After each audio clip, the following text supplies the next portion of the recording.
Mic check 1 2 1 2. Mic check 1 2 1 2. All right, brothers and Johnny.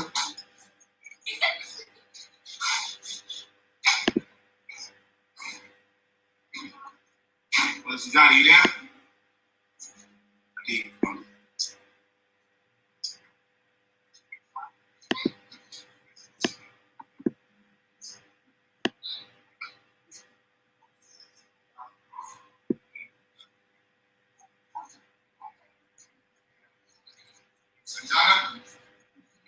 Yes, I'm here. We hear you. My brother? Yes, no, but we gonna make it work. Nah, I turned it up. What about now? What about now? That sound better. We gonna see if they hear you good online. Okay.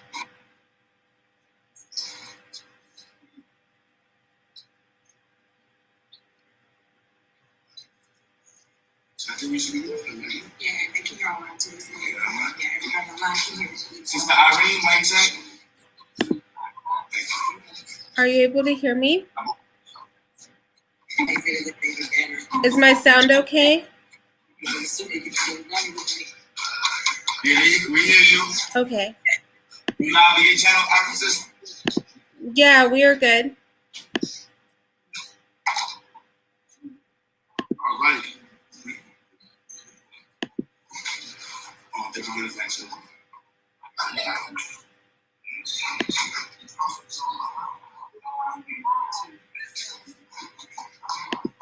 This meeting is being recorded.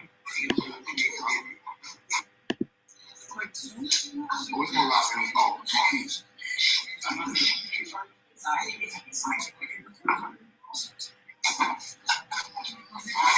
So they can hear us. All right, so everybody that's watching on my page, y'all do me a favor. Share this video so we can get some folks in here. And y'all bear with us. We get everything together. We're going to start in a minute. Y'all have a little patience for me, all right?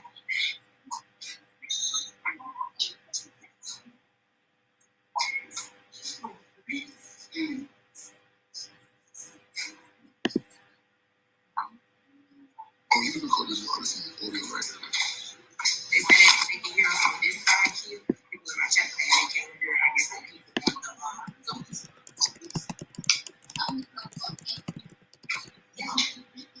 the Check that one.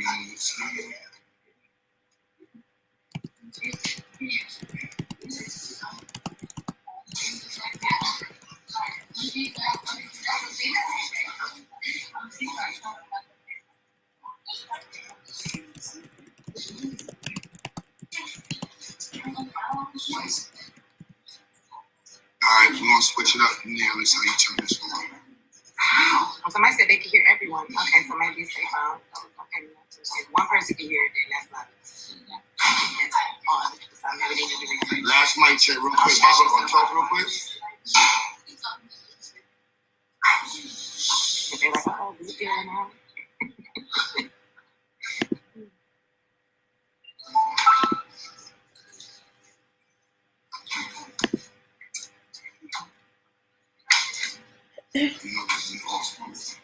As everyone is coming in the room on my channel, can you also like and share the video? It's a crown, not a head there, y'all. Hey, everybody. Hold us, hold us. Hold on, please, to the crowd. Meet up with everybody. Say out. They are.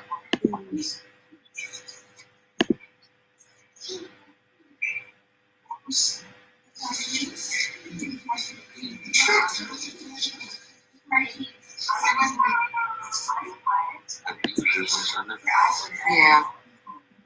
Mm-hmm. Try to get me every time I go to Brooklyn.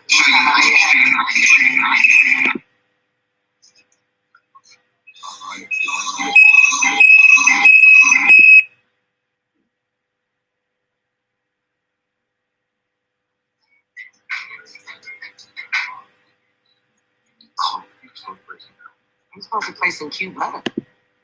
Yeah. Why we playing Usher when cute butter got me? Bars at. We're just getting started, you guys. Online? Who, us? Who you asking? Get it together. Yes, please. I check 1, 2. Do it then. Peace.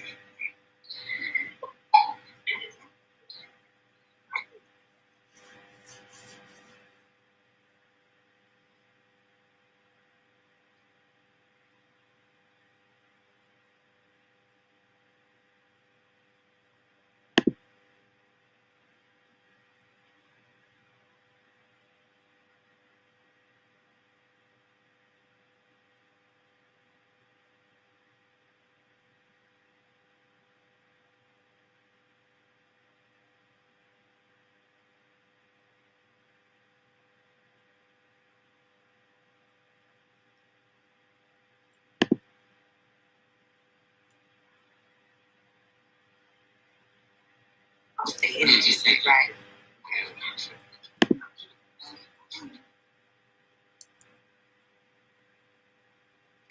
Black children. I'm saying that's what we're going to be discussing on this panel today. Everybody's all come.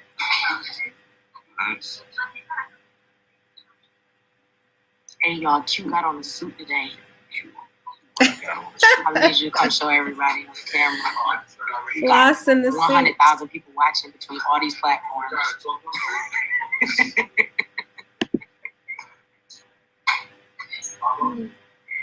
Yes. I'm not going to be running my mouth on this live today. We're going to talk. We got a panel. Try it again. Baba. Mic check 1, 2. Here we go. Sajada. Peace, brother. I'm here. This is Irene. I'm here. All right. Yeah, we can hear her loud and clear. Let's do it.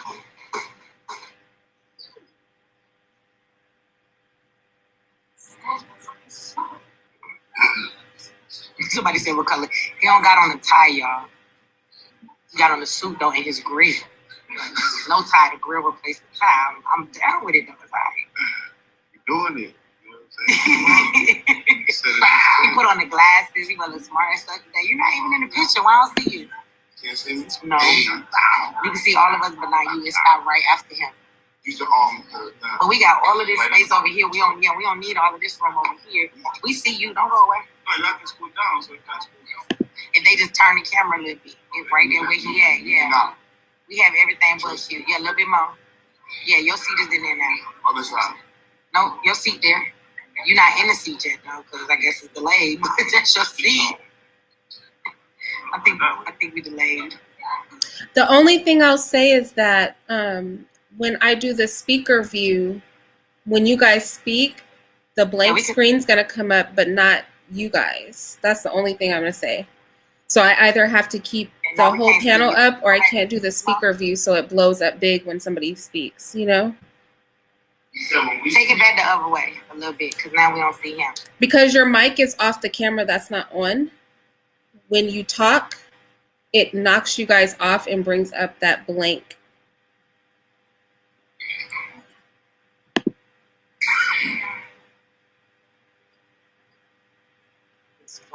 Okay, boom. Now we see everybody. Wherever the camera is now is good.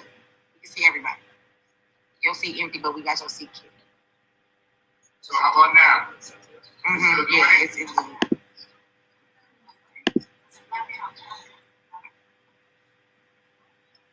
How about now? I mean, is it still doing it?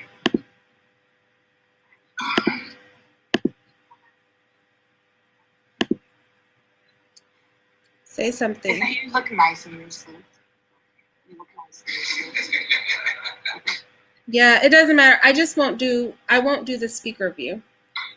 Because I think your mic is off the camera that's turned off. So I'll figure it out. Don't worry about it. I can't turn the mic on. That's it. Don't worry about it. I'll sort it out. That's the protector. Alright, so I think we good to go? Shout out to the moderators. They putting the link in there. Keep on the road, they keep us right here. Irene, we good? Everybody's cool? Brother Baba? Yeah. Yes. All right. So I'll take, responsibility for the, lateness. There's a lot going on today. We had our first graduation from the Institute, and we have all these families coming together from all over the place, and everybody's hungry and kind of people tired. It's been a long 3 days, but we're here. We made it happen, and we wanted to try to use this as a catalyst to connect as many people as possible. We have a lot of children on the corner, so they want to go and have fun, but they already ran into a light pole. And they've been running around all day. They've been running around all day and ran into a light pole. It's not bleeding, so they got to hold up seats now. But the purpose of today is to provide you, the audience, with as many means as possible to educate your children, your youth, anyone in your community. Some of you may be fit for homeschooling. Some of you may not be able to homeschool. Some of you may need supplemental education. And so some of the people I have involved, us in the panel, they all introduce themselves. But specifically, Brother Sujata, he and I began this journey in college together, like, I don't know how many years ago, 22 years ago. And very integral person in my development. I want to do that up.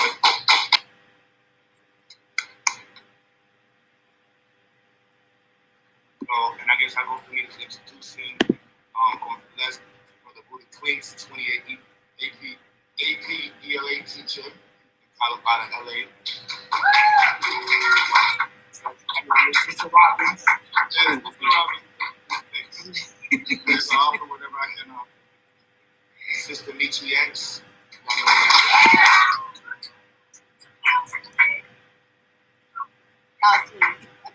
Brother Bluefield.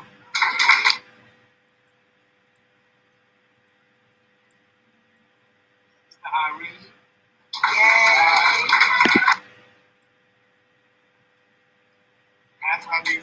We're supposed to be Marcus Klein as well. I'm going to text him and see where he's at. But Brother Baba Amin, the legend himself.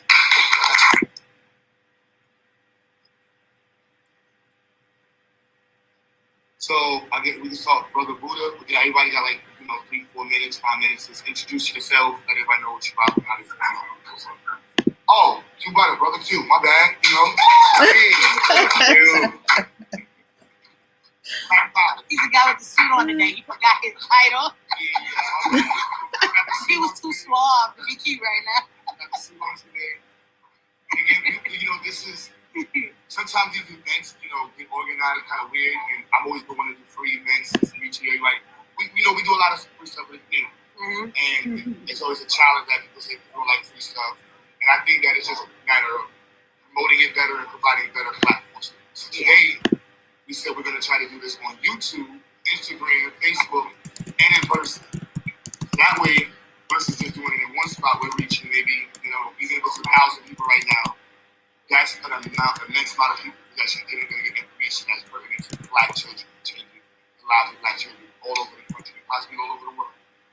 So everybody wants that. I say. So, Brother Buddha Clint, you want to introduce yourself? Good day, everybody. My name is Mr. Robbins, aka Buddha Clinks. I taught in the public schools in Los Angeles, California for 16 years. I taught AP literature for 13 of those 16 years. When I retired I retired. I didn't quit. I just retired. I retired from the public school system, and I sought to bring the skills and the accolades that I had accumulated in that environment directly to the people via YouTube. And in 2016, I was living in Florida, and I saw Q Butter had started an online school. So I immediately reached out to him. And in 2017, I joined the ZIAX program to offer my skills and services to the community. And that's what I'm here to do. I continue doing.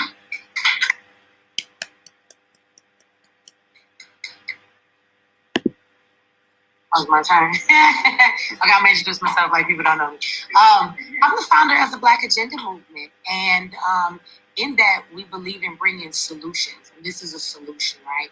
We can talk all day about the school to prison pipeline, which we'll talk about a little bit tonight, to understand how to recognize it for your children. We can talk all day about the issues, but I feel like it's really mundane if we don't bring solutions. So for me, I have actually been reaching out to Q for years. Q will tell you, I've been in his inbox since like years ago, like, hey bro, we gotta get together. And I wouldn't let it go. and eventually it came together. So we work together. We present Ziax as a solution, right? When we talk about how we need to get our kids out of the public schools. So that is how I have come to be about and how I work with Ziax and why I'm here today. I'm a really big advocate for our children get out of the public schools. I have a son myself who has been caught up in the school to prison pipeline. And again, we'll talk about that a little bit more later and how you can recognize what it looks like in your own child's life, right, before it takes full effect. So this is something that's very passionate for me because if we don't save our children, then there is no future for us, right? That's our future. And so we have to educate our children. And I just appreciate Ziax because the environment is so different in the way that when the children come in, they're learning to be prideful of who they are, right? When they pledge allegiance, it's the black power, and learning that, you know, there's power in them and they can grow up to be the next great leaders and those that are leading the way, you know, as we say that black girl and black boy magic. So, yeah, so this is why I'm here and this is why I support Ziax with everything that I have, so.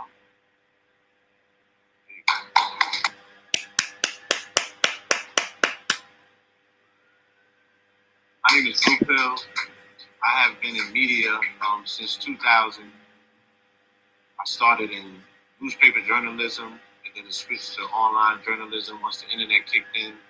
I've done photojournalism, videographer journalism, blogging, every single thing, you know, that we can exhaust. Did the radio, did the TV, did the YouTube.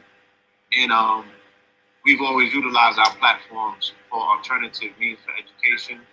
You know, I was a benefactor of being able to, my father's a professor, a college professor. So, you know, I would do the public school thing and then come home and then get the after school education from my father and his friends and his network of friends and my mother and Savy and everybody. You know, as a village, we were all allowed to weigh out what we was taught in school and then, you know, the other education that really matters.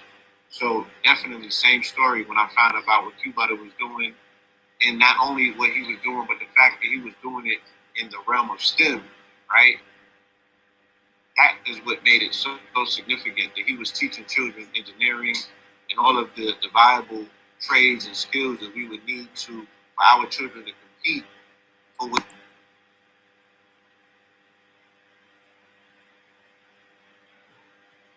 We lost sound. There's no sound.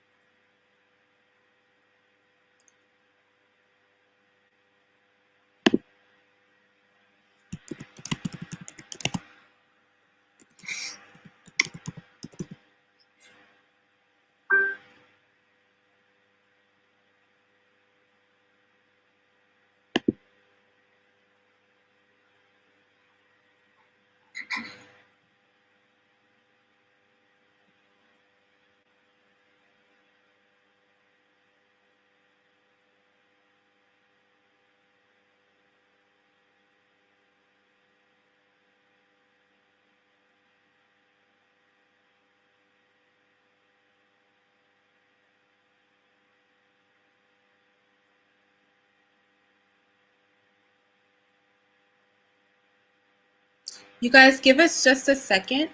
We're just going to get the sound worked out for the people that are in person in Atlanta. So please be patient.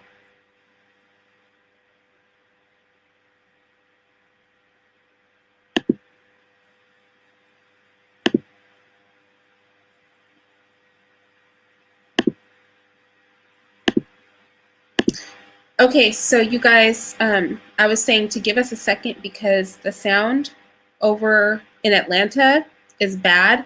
We have panelists that are in person in Atlanta, and we have panelists that are virtual, like myself. So just give us a second while we get it together because we want to make sure we can hear Blue Pill and Michi and Brother Q. We want to make sure we can hear everybody. So please be patient. I know this is not the most exciting live, but sometimes the things that are essential are not exciting. And maybe we can be excited about educating our children, which is essentially what this panel is about. Lauren, can y'all hear me now? Yes. Yes. I can hear you.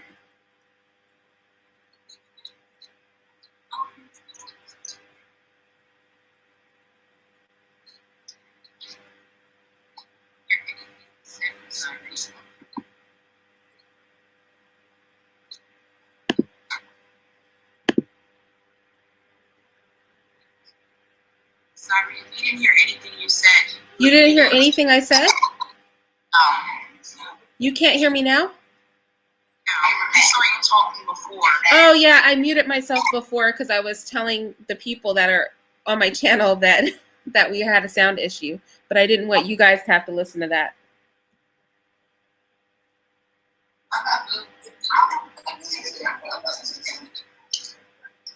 How about now? Can y'all hear us? Yeah. Hear us, we good. We can hear you. Or we can hear them. Can y'all hear us still? Yes. All right. Okay. Making everybody sit. All right, perfect. Yep. Cool. My bad. All right. Blame it on Q. That's all my. All right, take two. You said. Yeah. So, I am in full support of Zenit Kayaks because of what they represent in regards to STEM, right? The science, the technology, the engineering, and the mathematics. This is a continuation of what Garvey brought, right? So when I look at Q Butter, I look at him holding up, that prestigious area in education that the children are going to be prepared for the future, not only to compete in terms of being accessible for a hiring pool, but inventors and creators. So I'm looking at our future, and we have to do any and everything that we can to make sure that we secure that for the future.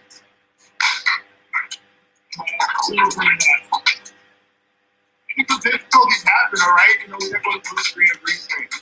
Let me go to Baba Amin. Brother Amin. Yes, sir. Please. Peace and black power to everybody tonight. Giving honor to the Creator, giving honor to the ancestors. It's truly a blessing to be here. Powerful to be amongst such esteemed panelists. I'd like to give the greetings to everyone participating tonight and everyone listening and watching. My name is Baba Amin Ojuwo. I am the co-founder, along with my beautiful wife and Koyo Ojuwo, of the Uhuru Academy now and Uhuru Academy Education Solutions. I'm also very recently elected Minister of Education for the Provisional Government of the Republic of New Africa. Very proud of that designation as well. And it's an honor to be here. I've been an African-centered educator for almost 30 years, beginning in the very early 90s in Butler Housing in Fort Worth, Texas, where I'm from, doing rites of passage programs, and then from there doing independent hip-hop activist programs working in various alternative schools. In 2010, we founded the Uhuru Academy, which is Fort Worth's first private African-centered school. We just finished our 10th year with the Uhuru Academy. Since our founding, we've been blessed to branch out and help start programs in other cities as well, including the Prince of Legends Academy in Houston, Texas, and the Uhuru Academy SC International in Columbia, South Carolina, and consulted with others. And our mission is to bring African-centered education, making it accessible to young people and families all over the globe. And we're willing to collaborate. We believe in collaborations and building bridges. And I want to give a special shout out, to Ziax Institute for all the work that you all are doing as well in the area of STEM. And just, again, building another bridge, another avenue, another option for families out here who are looking for a powerful education, not an alternative education option, but a primary and a powerful education option for our children. So it's an honor to be here tonight, and hopefully we can impart some information to parents that'll help make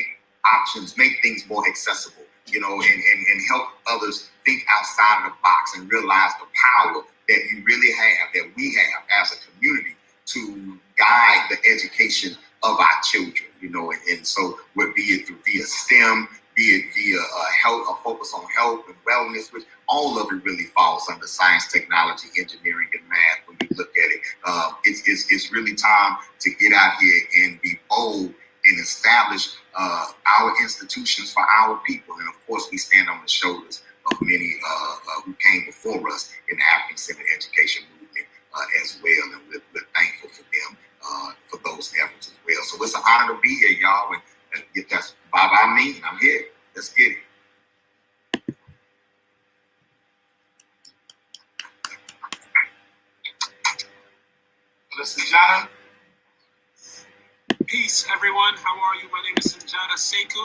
I'm a teacher in the public school system. I'm a teacher in Irvington, New Jersey. I teach third grade, and I teach math and science. And I recently wrote an article for my union, NJEA, about why we need more black men in the classroom. And that article was picked up by the National Education Association, why we need more black men in the classroom. So I am happy to be here. And before I go on, I have to give my black roses to my great brother, Q Butter, and his queen, Marsha, and his children. You know, as the brother said, I've known the brother maybe 21 years. We met right before 9/11. It was that long ago. We went to school in Lower Manhattan, and ever since I met that brother, he has just a positive energy. He had a great love for black people, and he's been on the front line before it was trending, before it was popular, before people was tweeting it. My brother was out here doing this work, and I'm so proud of him. I love him, I love his family, and I love his movement, and I love all of y'all for supporting my brother, and thank you for having me here today. Thanks.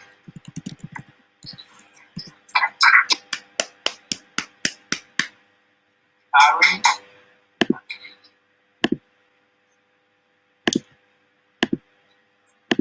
Hi, my name is Irene Yvette.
fundamental elements that we as humans have. And being able to use it in an exemplary fashion not only highlights our intellectual capacity, it highlights our internal structure and the capacity of our community. And if we can't structurally develop and organize, we're pretty much, finished. And I think today, as many things during the graduation, we said, we don't look at no kinks. We made it happen. We just make it better. That's kind of what we said on the tour. I almost said, look, I've learned if you wait for everything to be perfect, it might not ever happen. That's how the Black agenda happened. We just did it, and we figured it out as things came to us. And I suggest more people do that. Exactly. Just make it work, figure it out. Work with what you got. The rest will find you when you get there. Take that first step. There's magic in the momentum, right? There's magic in the momentum. When you move, that's when things start formulating and taking their place. When you sit still and you try to think your way through and strike out when it's perfect, you're never going to get it done. Because your analytical mind is always going to look for something else that's not perfect. So I think what I wanted to do is give everybody, because everybody has like a specific set of tactics that they all kind of like, cater towards or focus on. So I was going to give everybody either 5, 10 minutes or 10 minutes, whatever they need, to just elaborate on why they focus on that specific topic. Children with special needs, homeschooling, supplemental education, understanding the curriculum, whatever specific topic that relates to you or what you want to highlight today, we can talk about. Anybody would like to go first? Just keep going back and forth. You saying just start with the topic? Yeah, you start introducing topics and why it's relevant and go in. Well, I'm speaking on two things, but I think I want to start off with the school to prison pipeline, right?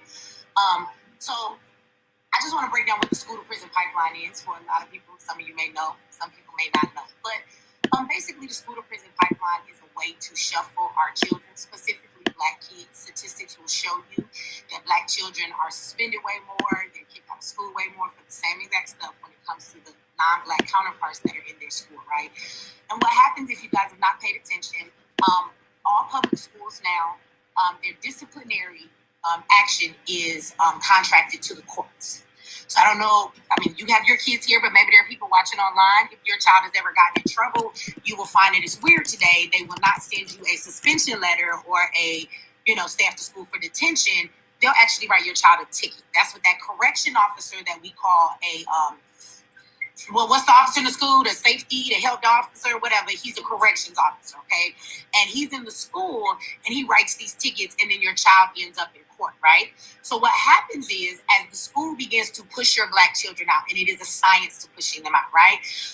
When a kid feels that they are not appreciated, that they can never do anything right, when they're constantly in the office, so therefore they're trying to keep up with the work, and you sit them in the office for 2 hours just to tell them, don't do that and go back to class. Now you got 2 more classes you got to make up for it. You've missed all the work. You begin to fall behind. Your input is not necessary. We've watched Black children time and time again raise their hand and correct these teachers and tell the colonizer, look, that's not correct. You're teaching us history wrong. That's not true. They in school giving them projects and having them pick cotton. You know what I'm saying? To see what it's like. So these are the things going on. And then when the children speak up, they're taught to be quiet. When your child feels they don't have a voice, they're not being encouraged and seeing how intelligent they can be, all that becomes squandered and they don't feel that they amount to much. And school is a very horrific place. A lot of you may say, my kids enjoy school. Most of you ask your children in a public school and they will tell you that they don't like going to school. It's not a place they want to be, right?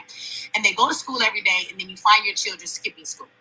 You're at work. This is how the process works. They're out there in the streets. They hope your children will get caught up in some type of a criminal activity. When that criminal activity does take place because your kids have been pushed out to the streets, they don't do it. That's how this government, that's how everything works. They don't say to your face, go away. They just give you all of the things that put your child in a position, they know how children react, that will push them to the streets. So now your son doesn't want to go to school. He's skipping because school is a horrific place to be. He's behind on all his work. He used to be a straight A student. Now he's failing because he's always in the office. If he breathes too hard, nobody hears him when he says he's having an issue with the teacher or anybody else. We don't hear our children because we're working so much. We don't even stop to help them deal with these things. So now I'm not going to school. I'm just going to skip today and hang out with all the other kids in the hood. They steal a car. They do whatever. This is what happens, right? When these things happen, then they take your child in the courtroom and they try your child as an adult. And let me tell you how they do that. They use your child's school record because they are tickets now. Your child has been in my courtroom several times, right? Your child has a ticket for this. Your child has a ticket for that. This is now a criminal issue. And all of your children's tickets they got to go to court, right? Now turns into you have a prior record. This is why we should try your child as an adult, because look at all the stuff they didn't do in the public school. Being in a situation is not going to help them. They need to go off to adult prison. And then this is where they lock your children in, because you have to understand psychologically that when your child is in his teenage years, they are learning how to socialize, how to date, how to get their first job. It is a very crucial time in their development of becoming a young adult and learning how society works as being a young adult. It is the most vulnerable time of their lives where they are molded and malleable to what they can become. If you stick a child in an adult prison environment, you have created a lifelong slave. When your child gets out and they've come out after 11 years, 10 years, nobody's died, your child gets out, they've never experienced any of those things. They have been socialized into a prison society, which is much different than regular society. So when your child comes out, they got a record for robbery, car theft, but they've never even had their first job. Do you think somebody's going to hire your child? Right? They haven't learned any of these things, and so they have a prison mentality now. And so they're going to turn around and get caught up in the system. We know how that game played, keeping you on paper for so long, so your child just keeps coming back. Now, the school-to-prison pipeline, understand the reason they want to feed our children to the prisons is because it is legal slavery. The Constitution says that slavery is legal for punishment of crime. So if we can make you a criminal, you can do free work. A lot of these prisons have whole assembly lines inside of them, and they are working for free. These inmates get done building all kinds of things, from police shields to the police gear, to it used to be Victoria's Secret drawers, to the furniture you buy, car parts, Walmart, Starbucks, all of that stuff. Absolutely. See? They would get town contracts, municipal contracts, and then they would have us go clear land, build out parks, and all kinds. Absolutely. So is that not the plantation? Like, wasn't the thing of slavery is that all of that free labor allowed them to capitalize? So understand that prison is getting $1 million contracts to produce all of these products, and they won't even give these inmates enough that they're not indigent when their commissary list comes around. And for those that haven't experienced that, a commissary list is how you order your little ramen noodles, your soap, and your toothbrush to wash your behind in prison. Well, they don't even have enough money. Indigent means you have nothing to buy anything with, so we just gonna give you a little bar of soap, we're gonna give you one roll of toilet paper, we're gonna give you a little tube of toothpaste if they give you that, and this is what they're going to give you to last you for the week. Now, you have worked a full 40-hour job building these $1 million contracts for them with these products, and they're keeping every dollar while they send you back to your cell and give you nothing, right? That is legal slavery today. And again, they have just found a way to shuffle our children from the schools and lead them into the prisons. Now, I would also like to take this time to talk about what the school-to-prison pipeline looks like in your child's life, right? So if there's anybody out there watching and you want to know what this begins to look like, I just want to break it down for you so that you can see it as it's taking place, right? Have y'all ever noticed how in all of the public schools for our kids in the inner cities, they walk through metal detectors? Right? They've been doing this since forever. You go to white schools, where are the metal detectors? Our schools don't have mass shootings, okay? Why are there metal detectors in ours, but there's not when you go to the suburban schools? How many of you have walked into a public school and gone into the bathroom and noticed that there were metal mirrors on the wall, the same ones that are in a police cell? They don't give inner city kids in a lot of these schools real mirrors to even look at themselves in, right? So you have on a uniform. How many of you thought uniforms was a great idea? This is a psychological game. They are preparing your child for where they are getting ready to go, okay? Your children wear uniforms. Everybody says, well, that's great so kids won't be bullied. They won't talk about kids' clothes. That is a lie. Your kids can go to school and still get bullied for the shoes they have on. They can have on the flyer shoes and they still getting bullied. That's school culture, okay? Understand that when the kids put on a uniform, what it does is it takes away their identity. It's the reason when you walk into a prison, first thing they do is they take off that clothes, put on this uniform, you all look alike. You are no longer Mr. Johnson, you are inmate 127694.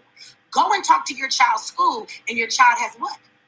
A student ID number, okay? So now your child has a student ID number. They have on a uniform that's not their personality. When children are going up psychologically, that is the time where they express themselves through the way they dress, and it's a lot going on there that is a very vulnerable time for children, that they should be able to grow into who they are, what their style is, and all these different things. Schools don't allow our children in the inner city to do that. So now everybody has no personality. Everybody's wearing the same thing. Everybody will walk in a line. You will be quiet. You do not step outside of the rules. If you do, we are sending you down the hall where the corrections officer is going to come remove you from the class and escort you to the warden or principal's office. Okay? So this is the prison environment that they put your children in, okay? It is very, if you look at it, it's very matched to the prison industry, right? This is exactly. Thank you. Yes. Let me tell you something. Have you ever seen the white kids' schools though? Go into the cafeteria of a white kid's school. There are literally straight up McDonald's and Taco Bells in their cafeteria. There are couches to sit and be bougie. There are tables out on the grass where you can sit and have your lunch. So trust me, that is by design. You're very right. The building even looks that way. How many times have you seen them send our children into what they call a detention room and there's no windows in there? It's the same effect when you walk into a cell. You've never been in a cell. Yeah, they will put them in a basement in a place that have no windows.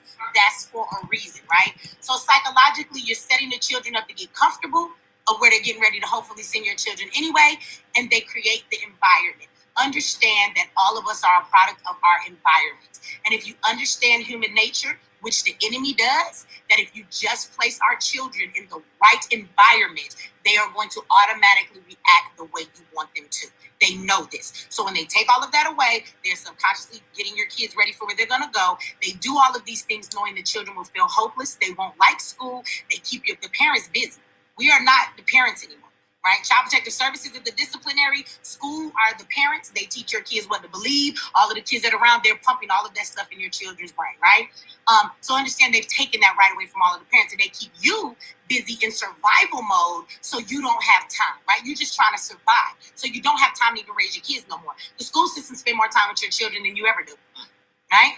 And then I'm sure social media and TV gets the rest of that. Right? You very far few between, are you spending time with your children. That has a very damaging effect on them, right? And so the public school is the last place that you want to put your kid. I think that we have seen a lot online with teachers just disregarding kids. I mean, even now, the white folks is fighting everybody, talking about why are we going to teach racism in school? Wait a minute, but you gonna teach a 5-year-old he could be a girl if he don't like being a boy?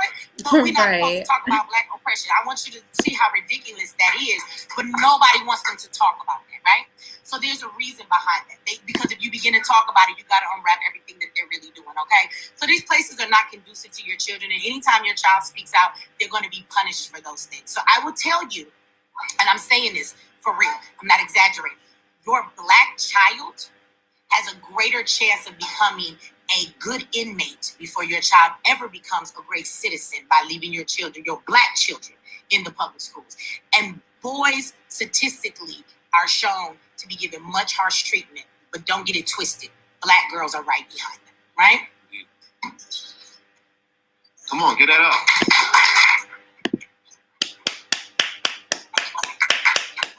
I want to segue from where she left off, because hearing her speak, I realized that I'm a product of that. You know, before the over-criminalization of schools took place, I graduated high school in 1994, right? So prior to that, it was setting it up, right? It wasn't that overt. They didn't have all of those systems put in place, but they were getting ready for it.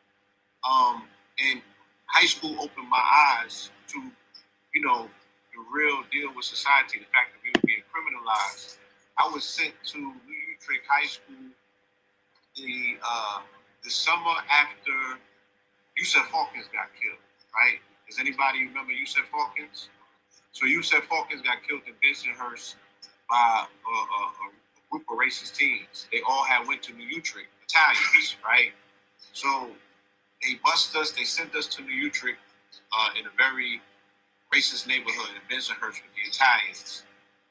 Immediately they started socializing us to figure out, you know, who were the people who were popular, who were the people that other people would listen to, and then they started attempting to get rid of us, right? At first, the dean would befriend us through sports, you know what I mean? And then he would try to find out who was whose, and he could start clipping us off to get the leaders out of the way so they could start marginalizing all of the other students and getting them, in lock and key because they didn't want to deal with the Negro problem, right? Because the neighborhood now is putting pressure on them to say, look, we don't want those niggas in this community.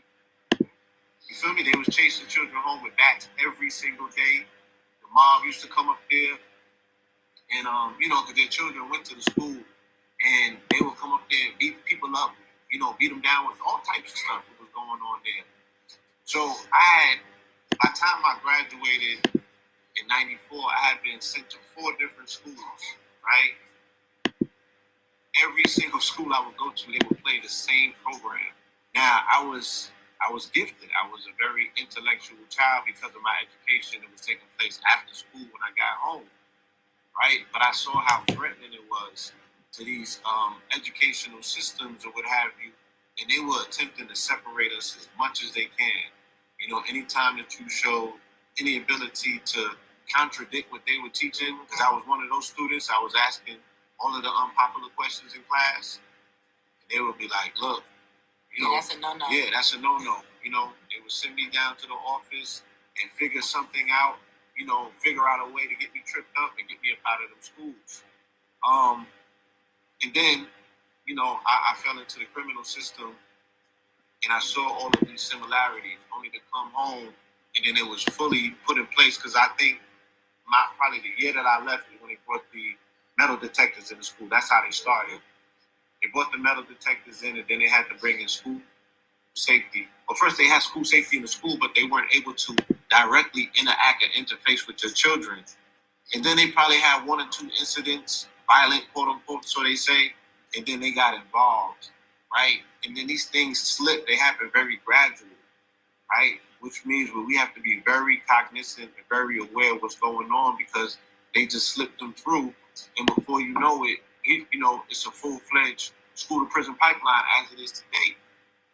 You feel me? And this is all about labor, right? This is all about the fact that, like she said, they identify the fact that if they have free slavery, right? Because when I got to prison, they told me you don't have rights no more. You know what I'm saying? Your rights is outside. You in jail now. There's no rights here.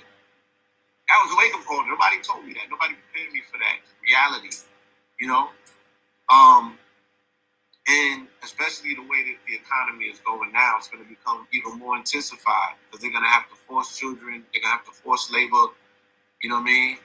And the only thing that can counteract these attempts to swallow our children wholesale is teaching our children at home, right? Or even if your children go to school, being able to teach them after. I think that that's what we bring to the table. I can speak for myself. The fact that we do provide information and education on different mediums such as YouTube and social network. People tell me all the time, like, yeah, my child might still go to school, but when they come home, we have them watching your videos. You know what I mean? And they'll do research based on the information that they get. That's how I benefited. Again, I went to public school, but I got,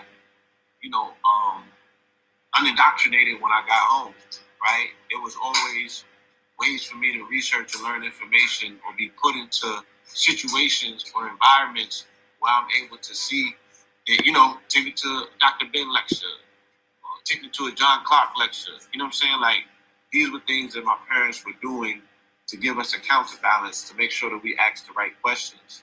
So you have to be able to keep that open dialogue with your children at all times. You even have to interrogate them when they come home.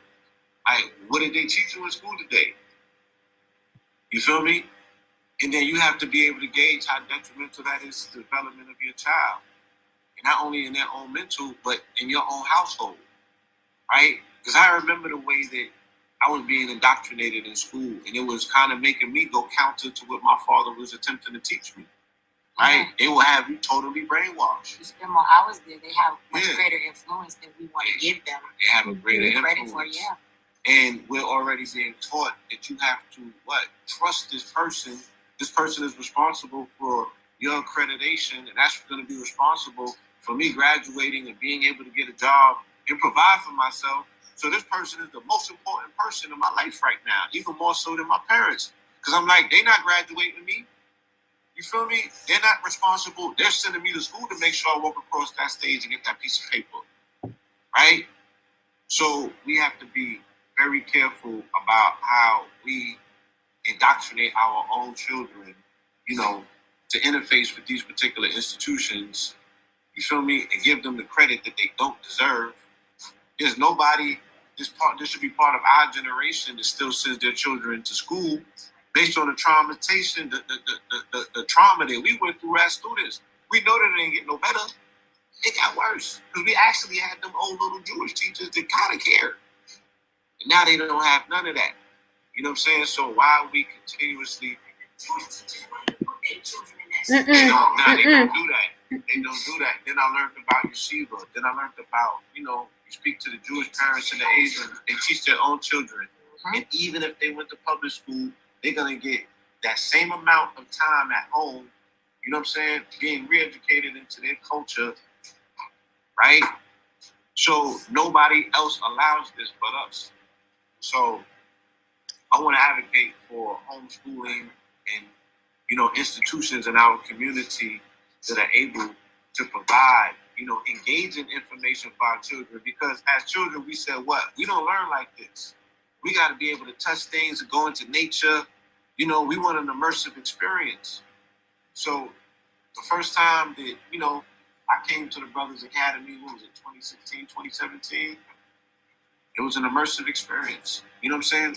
The little ones was learning, right? It was very engaging. It was hands-on. It was building things as babies. You feel me?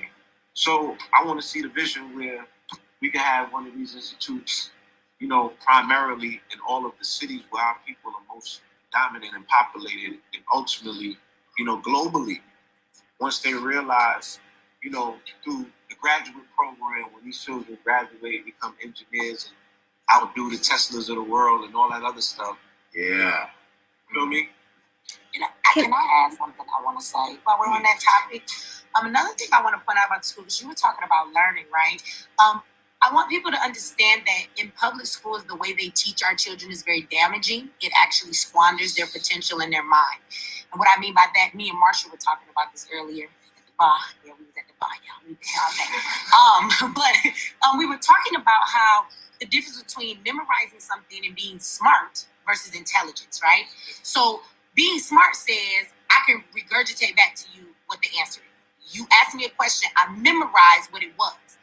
Intelligence is the ability to apply the things you learn to not just the situation they gave you, but to wherever it can be applied in your life. They do not teach our children that way. They teach them, like you said, in a prison setting, you just remember this and give me back what I told you. And so kids can do that. It does not mean they have grasped the concept of it to actually apply it to their life, right?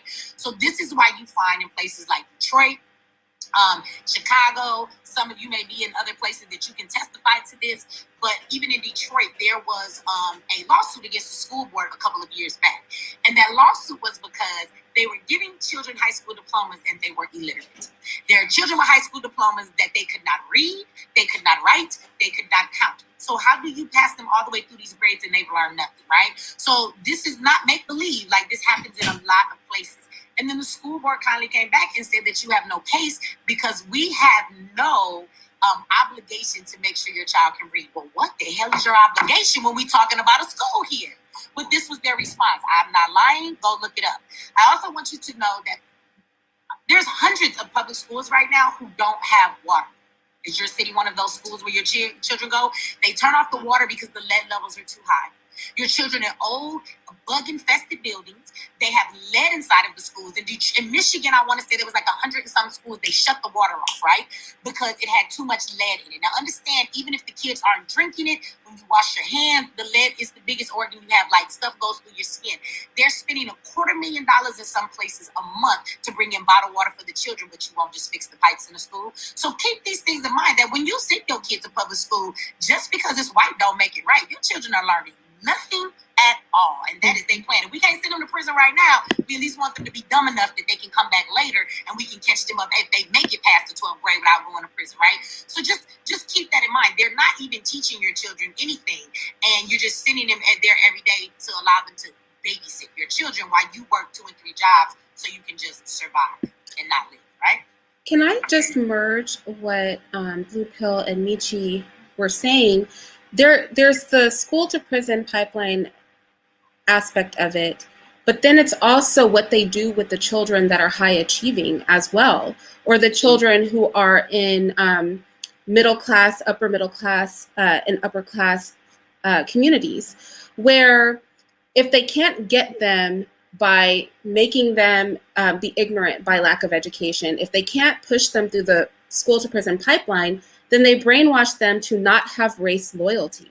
And so what you end up with are, these become our senators, these become our congressmen, these become our Black political leaders, right? These become our newscasters, and they have no race loyalty whatsoever, which brings what Blue Pill said into perspective, which is one of the most damaging things in that we see in the Institute all the time, is these children have been indoctrinated to actually think that people who have race loyalty are archaic in their mindset. And they actually have a revulsion toward words like Black power. They have a revulsion toward the idea that they might work toward building something that contributes to the community as a whole. They don't understand the concept of communal progress and multi-generational progress. This does not apply to them because they're being taught that there is no difference. And that if you try to speak and emphasize those differences, that you're part of the problem. And I think this can be very damaging because, you know, it's a threefold thing, right? If they don't take them to prison, if they cannot make them uneducated by not providing that education, then what they do is they attempt to brainwash them, which is why I have to come behind the brother and the sister when they say that at the end of the day, we need to pull our children out of these schools if possible. We need to be educating them if possible on our own. And if you're not able to do that, you know, it's dangerous because making that connection when your child comes home from work, when they're predominantly, like Michi said, they're most of their day, then that's reinforced. Then with the homework that they do, sometimes they spend hours doing homework, and then it's reinforced. There's a trickle down with the media that they're exposed to, all sending these same messages. You know, there's a saying, if you send your children to Caesar to be educated, they're going to come back children of Caesar. And I think that is what we're seeing in the Black community, that we're having such a difficult time pushing back against.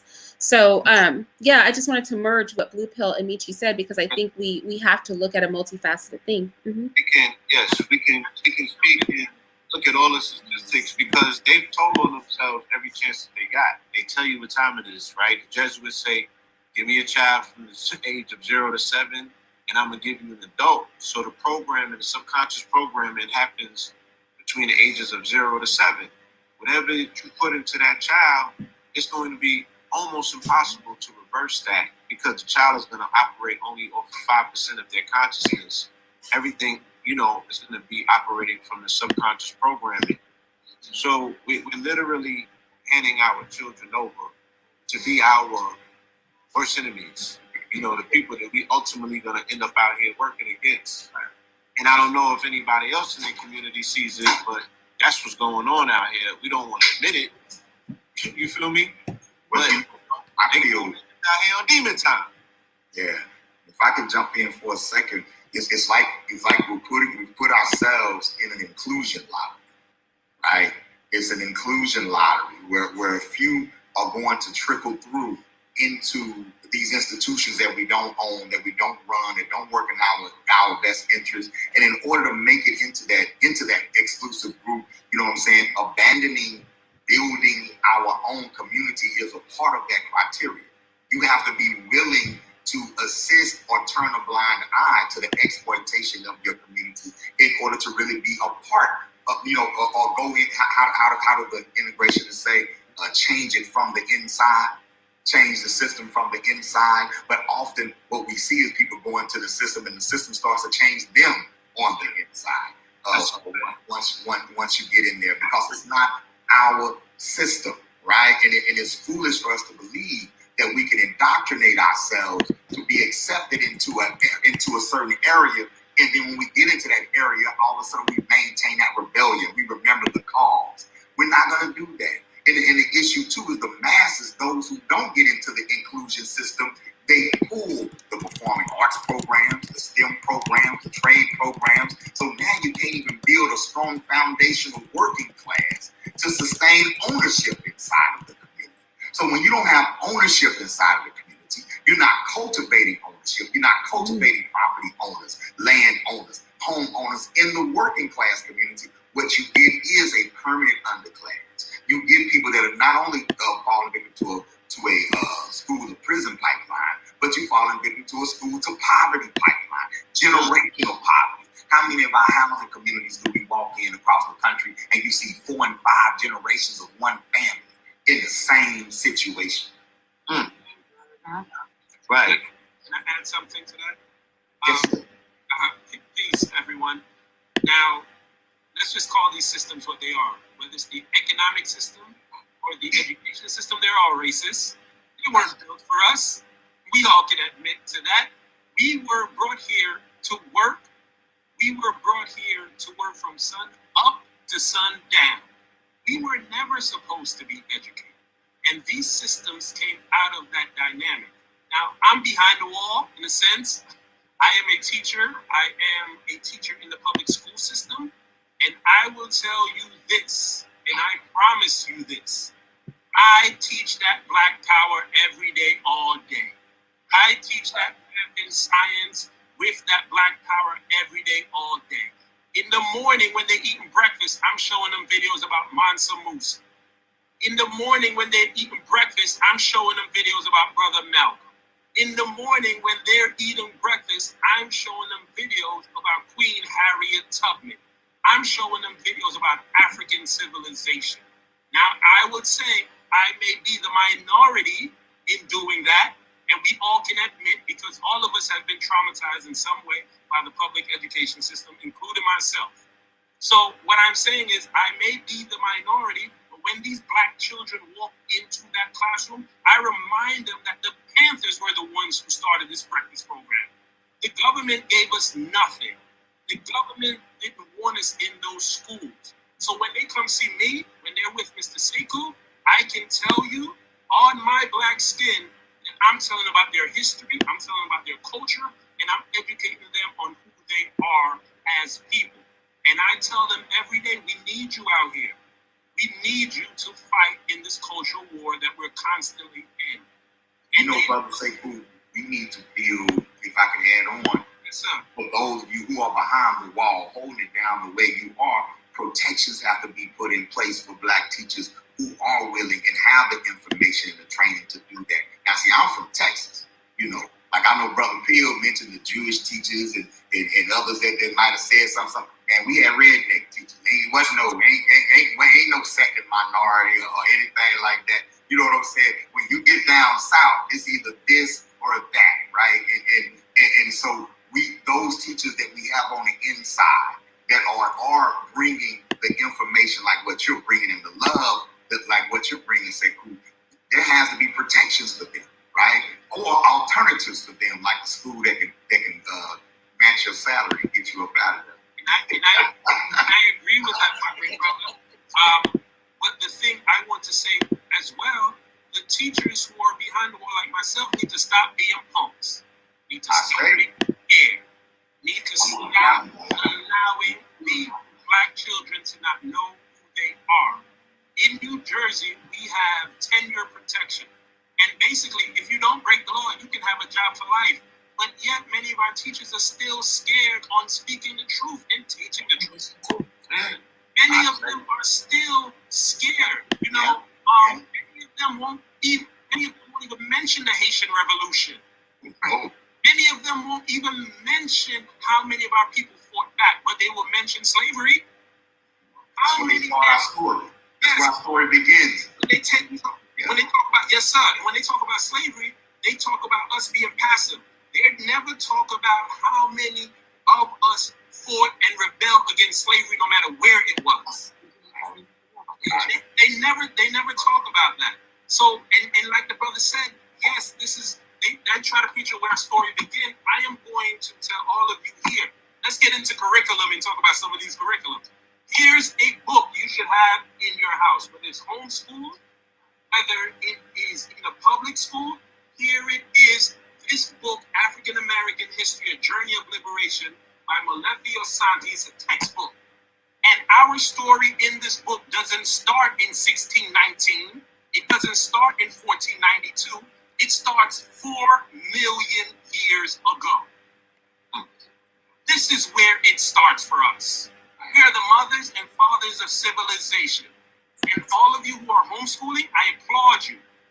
All of you who are public education teachers and administrators, we need to make sure books like these are in the classroom so that our students can know their real history and it won't be hidden from us. And I would say just one more thing to add on to this. Parents, I have to tell you, the parents, you have to demand the education that you want. Whether it's public, whether it's private, whether it's homeschooling, you have to make sure that the education your child is getting, it's one that will fit their Black needs. Right. No matter where they are. Right. Because too many times these Board of Education meetings are happening, 2-3 parents in the house. Too many times these curriculum decisions are being made and 3-4 people are there, and it's the same 4 people that was at the Board of Education meeting. Mm-hmm. So we need to, on the most part, start getting into these Board of Education meetings and saying, I want my Black children learning about Black history, not just in February. When are we going to start doing more of that? Let's go in and sit in on these meetings. Let's go in and make sure that our voices is heard and we're not just on the sideline while other people are making decisions about our children. These are our children. And I'm talking about the children who are mine, and I'm talking about the children who are yours. These are our children. And we can't continuously allow it, each generation, like Brother Phil was saying, each generation be traumatized within this education system, and we're not fighting for them. Can we? When you buy into the concept of Black inferiority, you believe that all the issues are just your fault. Like you say, go to that board meeting. Somebody's gonna say, stop blaming the white man. When you buy into your own inferiority, right? It's hard to get up and fight. It's hard to make demands. Or those who are making demands becoming a minority because you don't believe your vote is going to count. You don't believe your voice is going to count. And you surely don't believe that you can build an institution for yourself, another choice, another alternative. So that's a part of the work here, y'all. This is an action. This is an action right here. The education of our children, this is an active agenda. You know what I'm saying? That right here. You have to get up off the couch. You got to step off, as they used to say in the streets, you got to step off the porch. You got to come up off the porch and get engaged with what's going on because we're losing in the end. You know what I'm saying? So, I really want to put emphasis on that too, because I think a lot of times, if we're honest, school becomes a place that we send our children. For those that are publicly schooled, school becomes a place that you send your children where it's hands off while you work. Right? It's basically a babysitter for you. And even we see that in Ziax. We had to work with a lot of the parents.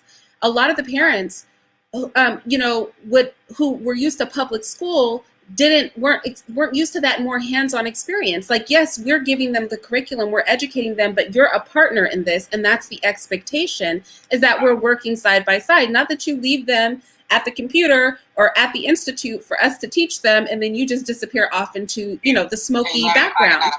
And I think that point was driven home last year, right? With children having to come back home and learn from home, parents admittingly found out that they were not even qualified to teach their children because they're not able to memorize or retain the information that we were indoctrinated to memorize as students. We didn't learn that stuff. We memorized it because we couldn't do anything with it in the real world. So you're like, oh, what was this again? You have to go back to 2nd grade with your child. And your child is looking at you. They're teaching you now, like, wait, no, you put that, you carry it over there. They changed it though. They did it on purpose. Have you noticed that? They did. They changed. 2 plus 2 ain't no more. They give you 12 other steps. Right. But understand that's on purpose because they want to divide the parent and the child. So now it's difficult for you to help your kids with their homework because that is not the way they taught us. And if it ain't broke, don't fix it. So why did you mess with the way they get to the equation? It it makes it more difficult now for a parent to even help their child. You know what I'm saying? So now they're able to what? Marginalize these children by saying what? Melanated children are not proficient in math, right? And English. And then they did that. They did it right here in Georgia with a little criminal case that they hit the teachers with a few years ago when they said, oh, they're just passing these students so the schools can get funding, but these children are graduating, right, without literacy or what have you. They do that everywhere. Do that everywhere. That's the real pandemic.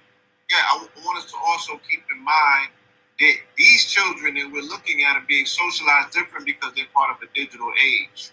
So I looked at a statistic the other day that said that teenage suicide amongst young girls are up 110% post 2015, 2016, because they live in a completely digitized world, right? And now the way that, like you said, there's a acculturation period that takes place in school when we're being socialized amongst one another, right? Our standards of beauty, our standards of acceptance, all of these things are being gauged by other children. Now it's being gauged against Instagram and TikTok. Now it's being done in public. Now it's being done, amongst a million, 1,000 other people who they have to look at, right? Curated idea of perfection, and I'm not good enough. I got acne. Like, they're not even allowed to go through the things that we went through. And we're subjecting them to this. To do what? To go and give all of our sweat equity to a 9-to-5 just to play the hamster wheel game that our parents played that we didn't learn from. A non-guaranteed hamster wheel. You might not even get a wheel. We didn't learn from the hamster wheel game that our parents learned, and we haven't learned from the education that put us in a predicament, and we putting our children in it. But we're supposed to be evolving as a species. Can we speak to something Brother Q says often too? And Baba, you touched on this as well, and that's the application of a thing. Because when we look at something, I know when I was teaching geography and the kids were like, basically, why do we have to learn where the lakes are and the fresh water and all this? And I said, why do we have to learn where resources are? Why do you have to know where the fresh water reserves on the planet are? Why do you have to understand the waterways that we use for trade? See, that's the application. We think application like, can I use it in my day-to-day life? But when you're building institutions, like Brother Baba said, we need to know if we're going to engage in worldwide trade, what are the best trade routes? What are the waterways people are using? Who has the mineral resources? Who has, and Brother Q speaks about that all the time. It's fine to know how to build a car, but then my question is, where do you get the metals to build the car? How do you build the microchips to build that car? What are you using to build those microchips? And so when we talk about what application is, at the Institute, taking it that step further, that this is not just about base level knowledge. This is if you have to build from the ground up. If I drop you in the middle of the jungle today, not can you build a fire, but can you build a factory, right? Can you then distribute those goods? And how does that work? So I think a lot of times these subjects seem boring to our children because they're not being taught, they're not used to being taught from a perspective of, we want you to create a society that is self-sustaining. They're being taught from an aspect of, we want you to buy the car, to get the house, to acquire the money with the white man's face on it. We want you to do that. Not we want you to be able to develop monetary systems, be able to engage in global trade, be able to build those factories, be able to build the textiles that you make your clothes from. A lot of times we think, oh, I have children that want to be designers.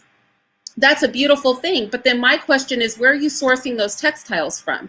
Who has the capacity to build the machines that create those textiles? Right? Where are the farms that you're getting those raw materials from? We want it from the dirt to your back. We want to own it all. And that is real application. And that is what we cultivate when we teach our own, that they will never teach in public school because the system is not designed to be usurped. The system is not designed to be replaced. So they will never teach replacement strategy. That part, right? Real quick, it's for crass commercialism, like she said. They're going to train your children to be consumers. They're going to train your children to be laborers and workers. We are the only ones that can train our children to think like industrialists, right? To build industry. And that's where the mechanics of STEM comes in. I mean, think about it. They don't have art and music in schools anymore. You feel me? Where's the children that used to do the science experiments? Outside of what I saw you doing, I don't think they didn't have that in the school no more. Remember the little kids used to build the volcanoes? The science projects? Still have that, brother. They have it. It's watered down in a lot of areas. It's defunded in a lot of. It's de-emphasized. A lot of that's been de-emphasized, so it's just like a fragment of what it used to be. But it's still technically, kind of like Black History Month. It's a Black History Month program. Ain't nobody really excited. People acting to pretend like they know the Negro National Anthem and that sort of thing. That's kind of how they treat the science fair and all that now. I gotta get the opposite perspective because I taught in the public schools and I was good at it. And I don't look at it the way I'm hearing people talk about it, even though I know those conditions are there, because I never looked at the public school as a place to go for them to teach me something. They had facilities that I could use to express what I wanted to know or what was inside of me. So I looked at the public school place as a place where you go to use facilities. I never went there expecting to learn nothing from them. So if I wanted to use the wood shop, they had a lathe. I didn't have no lathe at home. If I wanted to go into the auto shop, they had the equipment, they had the pneumatic wrench, and they had the lift, and they had the metric tools and the standard wrenches you needed and what you just didn't have at the house back then. I didn't have it in my house. Some people had it in the neighborhood. So I always looked at schools as facilities. So when I graduated, I was a good student. I had a 3-point-something GPA, but I hung with the bad students and the bad people. I didn't apply for a scholarship, but my teachers applied for scholarships for me, and I graduated with almost $10,000 in cash money. And the white lady did that, and the next Spanish teacher and a white teacher did that because they saw I was a talented writer. The Photoshop teacher applied for a scholarship for me also, and I got some money from her. So the schools never did me by.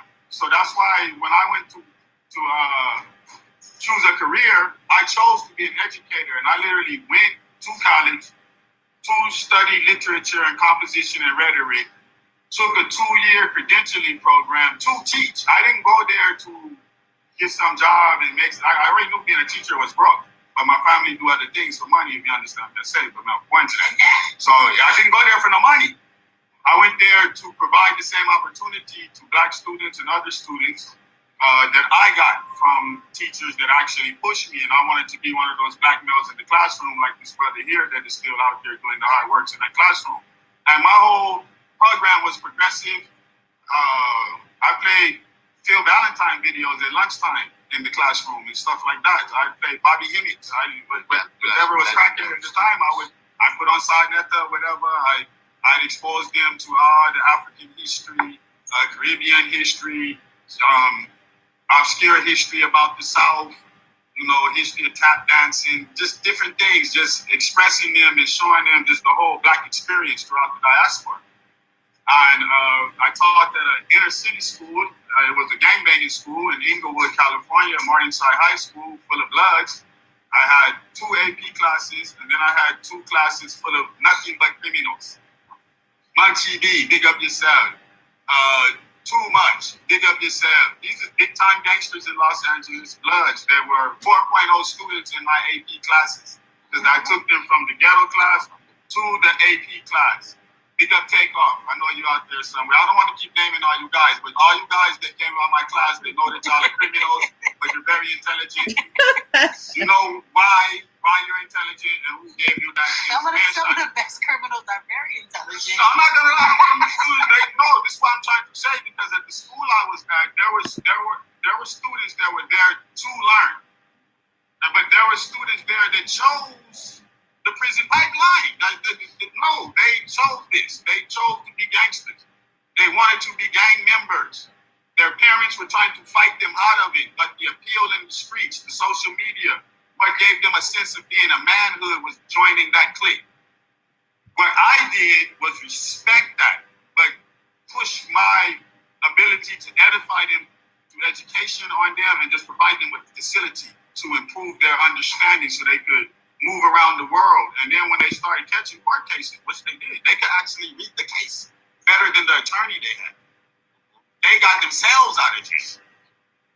And then they started seeing, wait a minute, this is valuable. When they spoke to the judge looked at, well, what are you doing, young man? Wait a minute, you have that guy, Mr. Robbins, over there. You need to come out of their program and you need to go back to school and this and that, because they could articulate themselves. So I never had an anti-public school system attitude. My thing was I was limited to the amount of black children that I was getting exposed to, because a lot of them was leaving the schools. And there's no offense to none of my Hispanic friends, because I love them. I love all my Mexicans. Y'all know that. I love my Salvadorian. I love all you people in LA. But the school started getting overpopulated with a lot of, Hispanic students. And I feel like I needed a way to go reach more of the young black males that were being marginalized. And then that's when Cuba started this school. And I'd already retired from public school, which I was going to go back. I was going to go back to Morningside. I was going to stay retired for about 2 years. But when he started his school, I decided to join, so I can have this other perspective, because there is value in the public schools facilities when you can get to one that has decent facilities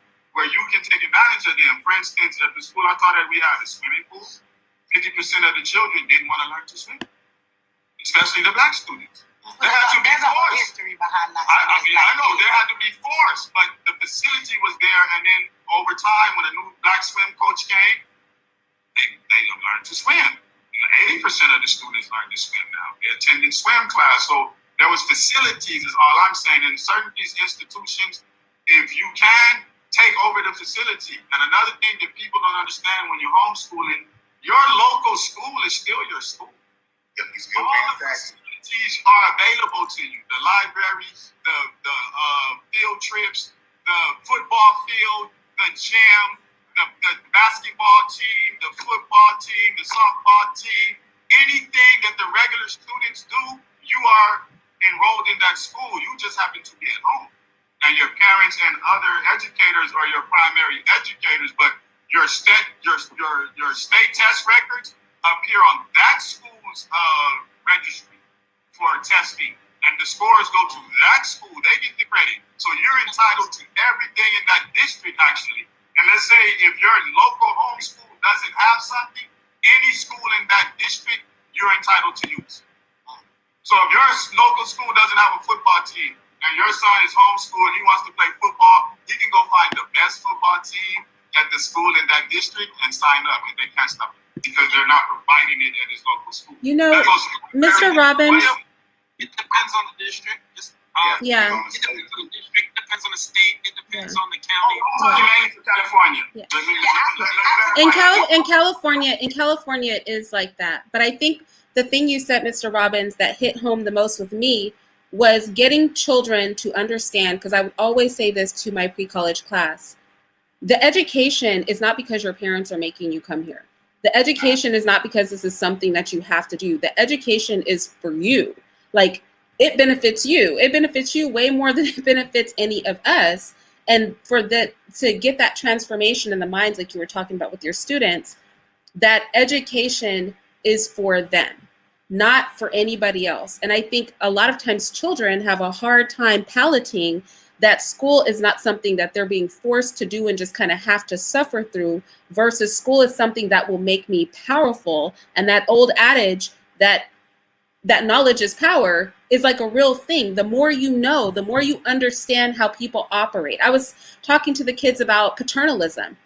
A lot of Black people, a lot of Black children have had a lot of white people be kind to them. They don't understand that they've been socially conditioned, that some of the nicest people you meet are white because they view you like a pet. They view you like something that they should care for. Going back to that old poem, The White Man's Burden, a burden for them to look out for. They're kind, the way that you're kind to a baby, or the way that you're kind to a sick puppy, or, a bird that falls out of the tree.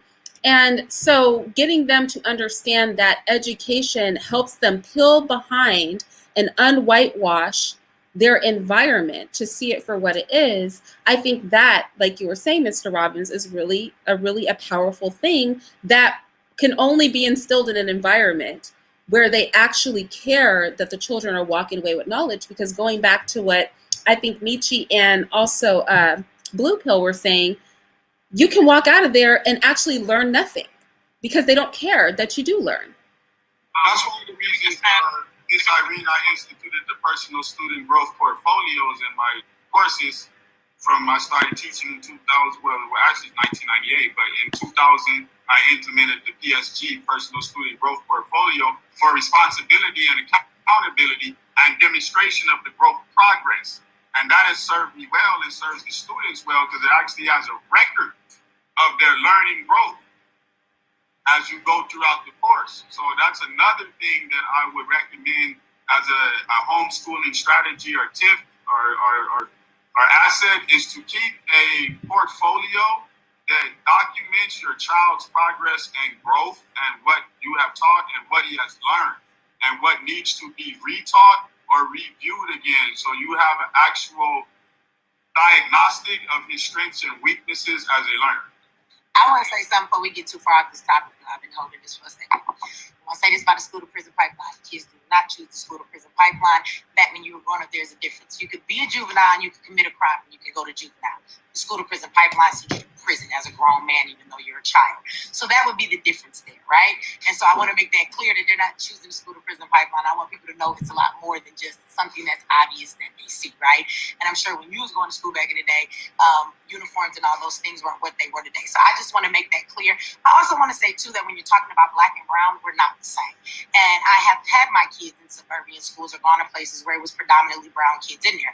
And Mexican kids and Hispanics, they do get a better education and better facilities than most times. I want you to go to the inner cities where it's the ghetto, okay? Where 98% of the kids in the school are black, and you're not going to see the same facilities. So I just want to say in the whole, we all have different experiences. But when we're talking about this in a whole picture, that is not the case for many people. Like even where you say the schools were that you saw, that's not what you find in most inner cities that are predominantly black children. They don't have any after-school programs. They are cutting them all off. They don't have all of these sports anymore. They don't have those things for our kids when you go to the schools that are 98% black children. So I think that we need to keep that in mind too. I mean, everybody can have their experiences because I can sit here and tell you too that my kids have been in suburban schools, my kids have been in other schools, you know, we've been to inner city schools, and at the end of the day, I have had many experiences, even in those schools full of Hispanic kids with those, with those swimming pools and all of that stuff too, where my children were harassed and called niggers, and the school didn't want to do anything about it, right? Or they take his notebooks and teachers are treating them a certain way. So, I mean, everybody has their different experience, but what I want to say is as a whole, the public schools in this country are not in favor of helping your children. And there are children that do want educations, but their schools just do not provide them. Again, you got schools with swimming pools and swimming teachers. I'm talking about the schools that don't even have any running water. And they have bottled water being shipped in every month because there's too much lead in their pipes. So I just think that I don't want to go too far to one extreme. So I just have to say that for myself personally to kind of like, I want to give my pushback on that a little bit, because in experiencing those things, I moved all over this country as a child, so I was in many schools. I was always moving every year. I would have to tell you, one of the most worst gangbanging schools. Okay, but 80% black schools. Well, I wanna go with that's Michi. not this nation. That's not this nation. But LA is a Hispanic We're place. just offering. Well, I think Michi brings up a good point though, because I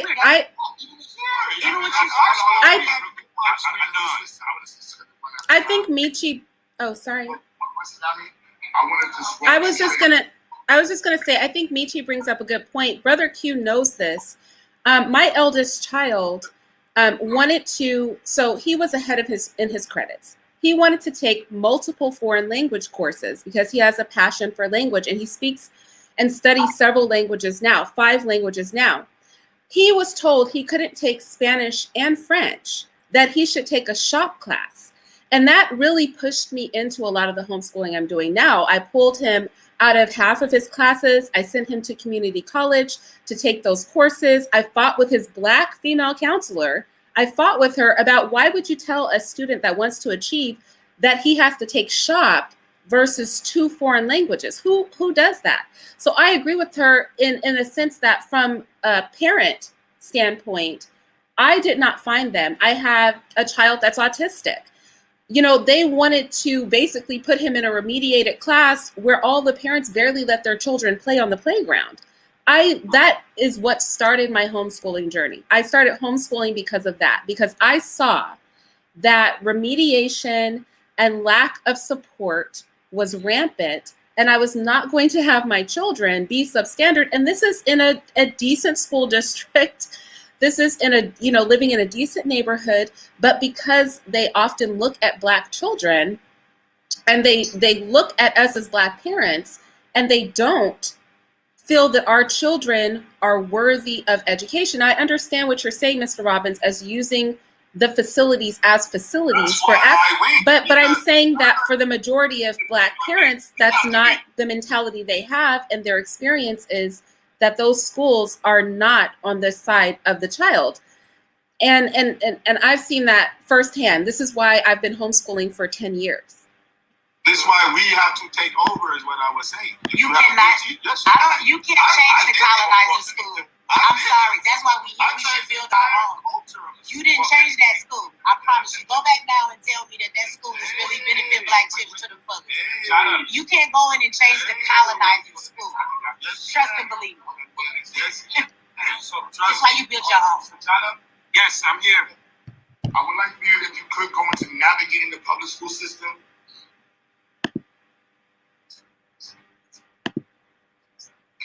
And bros, you got it? Can I hear you? The speaker does. We can hear you, though. Can anyone online hear me? Yes. Okay, go ahead.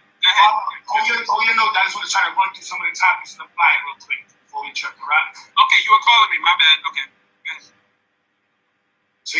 So John, I would like for you to discuss this navigating the public school system while pro-Black. Like parents who have their children in the school system, what is some advice you have for them to make sure they can still provide a holistic and pro-Black education? You press that teacher. Press that teacher, press that school, press that environment. And what I mean by that, make sure that that teacher, that school system reflect what you want your child to learn.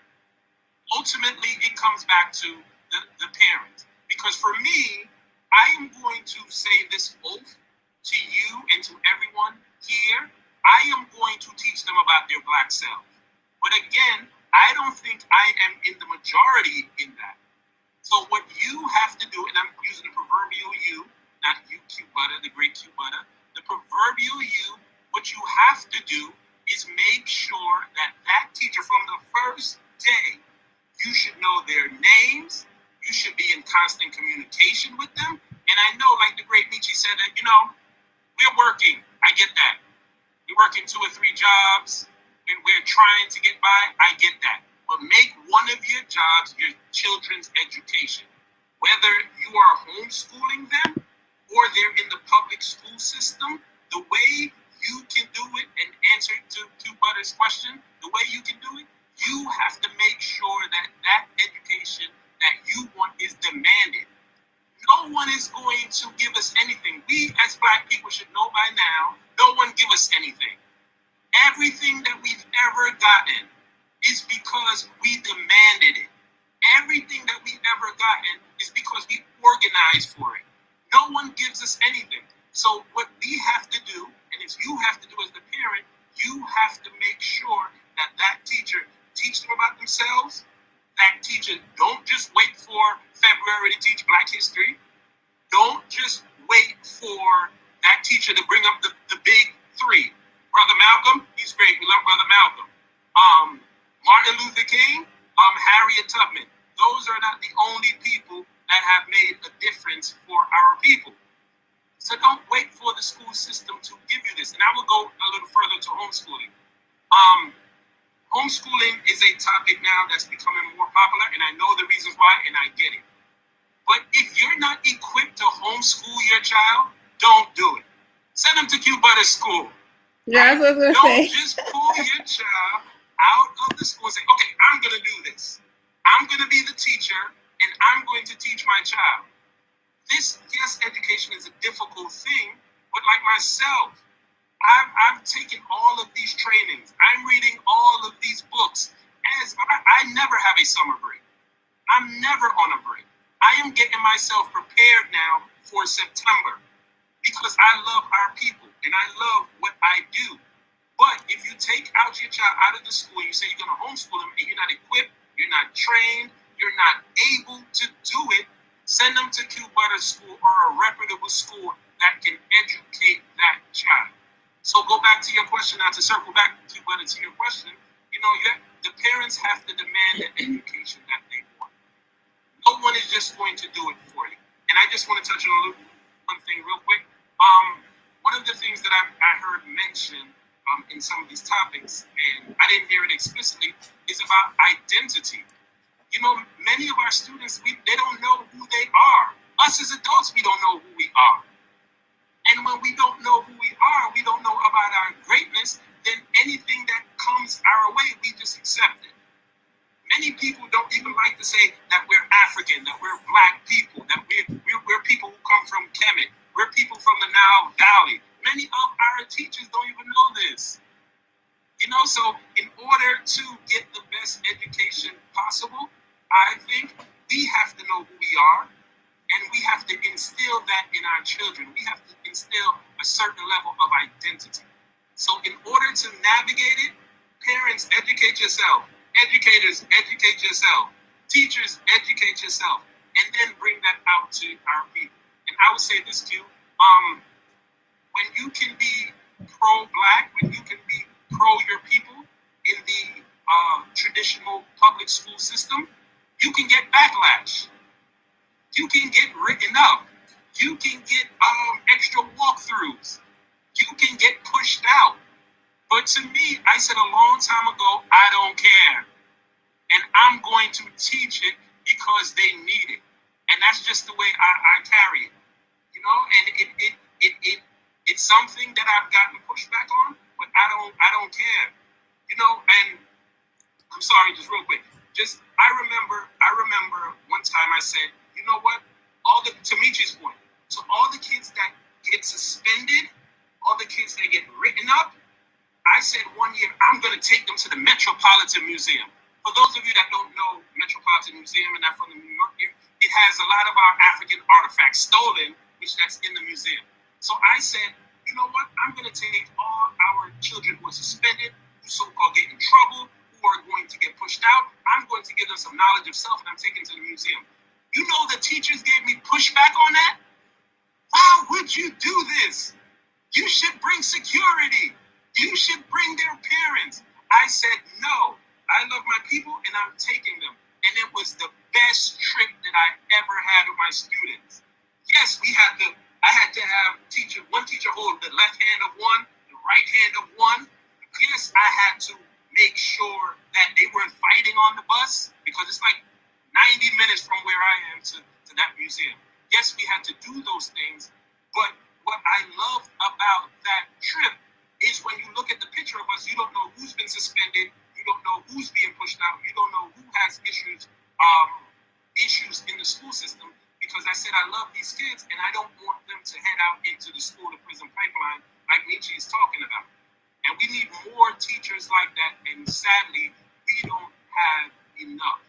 And I'm that way because I love my people, and I'm just going to be that way. Thank you, Q, for the question. And again, my brother, I love what you're doing. I'm going to have to hop off, but I just want to give you your great black roses, while you're here. But thank you to all the panelists who have doing everything that you're doing. Baba Amir, and all of you, I love your story. I love the conversation, and we need to keep on having these conversations. And because we need a better future for ourselves, for our children, and all our descendants. So thank you, everyone. I have to hop great on. black work, brother. I love you. All of you keep on doing your thing. Miss Irene, keep on doing your thing. Just keep the conversation going. I love you. Keep on loving our people and keep on working towards freedom, justice, and equality. Peace. I salute you. Baba Amir. Yes, sir. I was going to ask you if you would like to discuss developing curriculums for Black children. I say.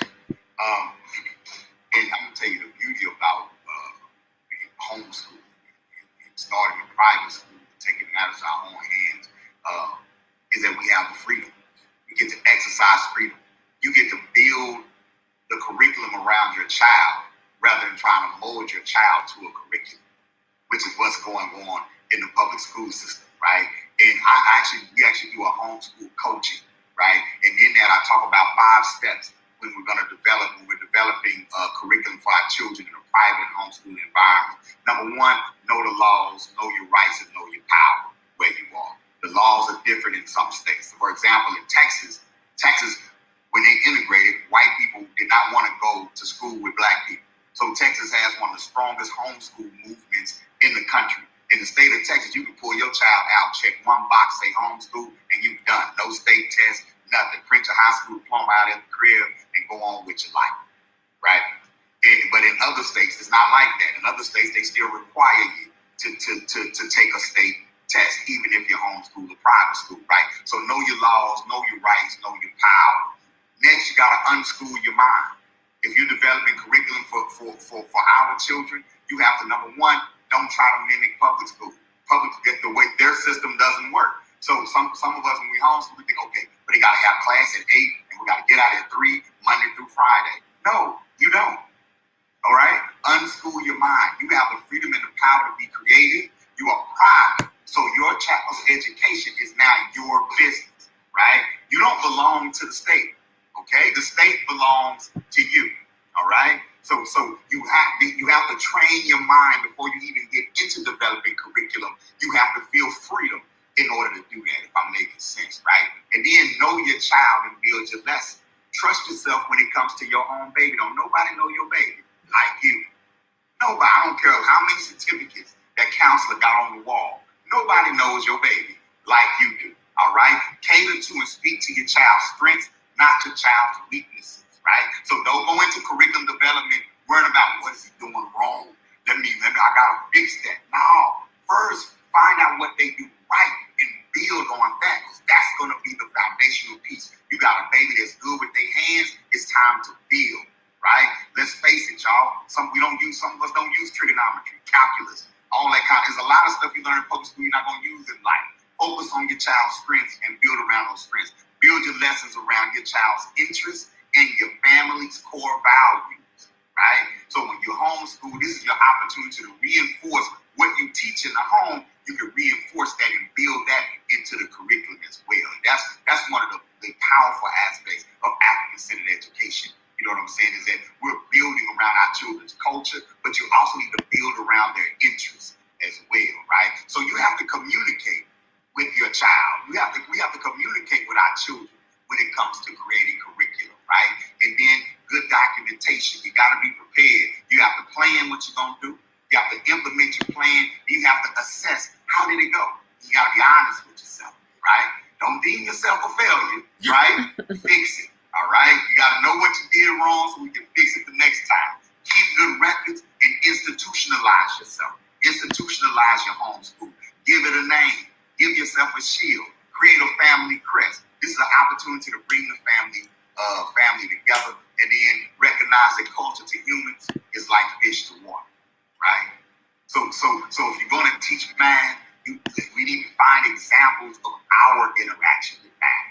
When you teach science, find examples of our interaction, not first Negro examples, not just those, okay? Not just examples of us encountering science after we were encountered by Europeans, right? I love Carter G. Woodson, but he's not the first black man to put seed into the ground, right? You have to go back to when agricultural science was first created in ancient Africa and give those examples, right? So, for example, at the Uhuru Academy, we don't have a Black History class.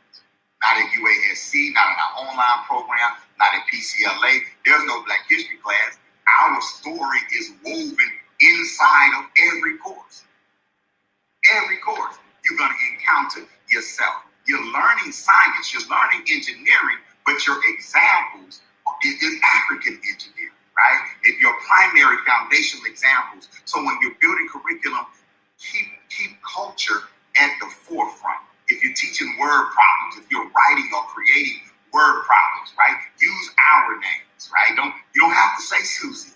You don't have to say John went to the store. You know what I'm saying? No, Mustafa goes to the store. butter goes to the store, right? We all go to the store. So put yourself in that curriculum. Also, give your children the opportunity to be creative. At the Uhura Academy, the first class every day is creative writing. You know, what's on your mind this morning?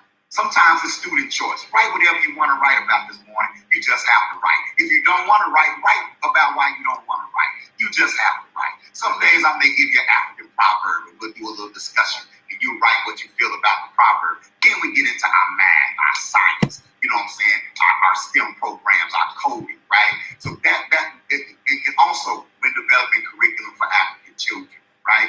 We're not trying to transform them into Africans that lived 1,200 years ago. We're trying to equip them and empower them to beat the enemy. All right? All right.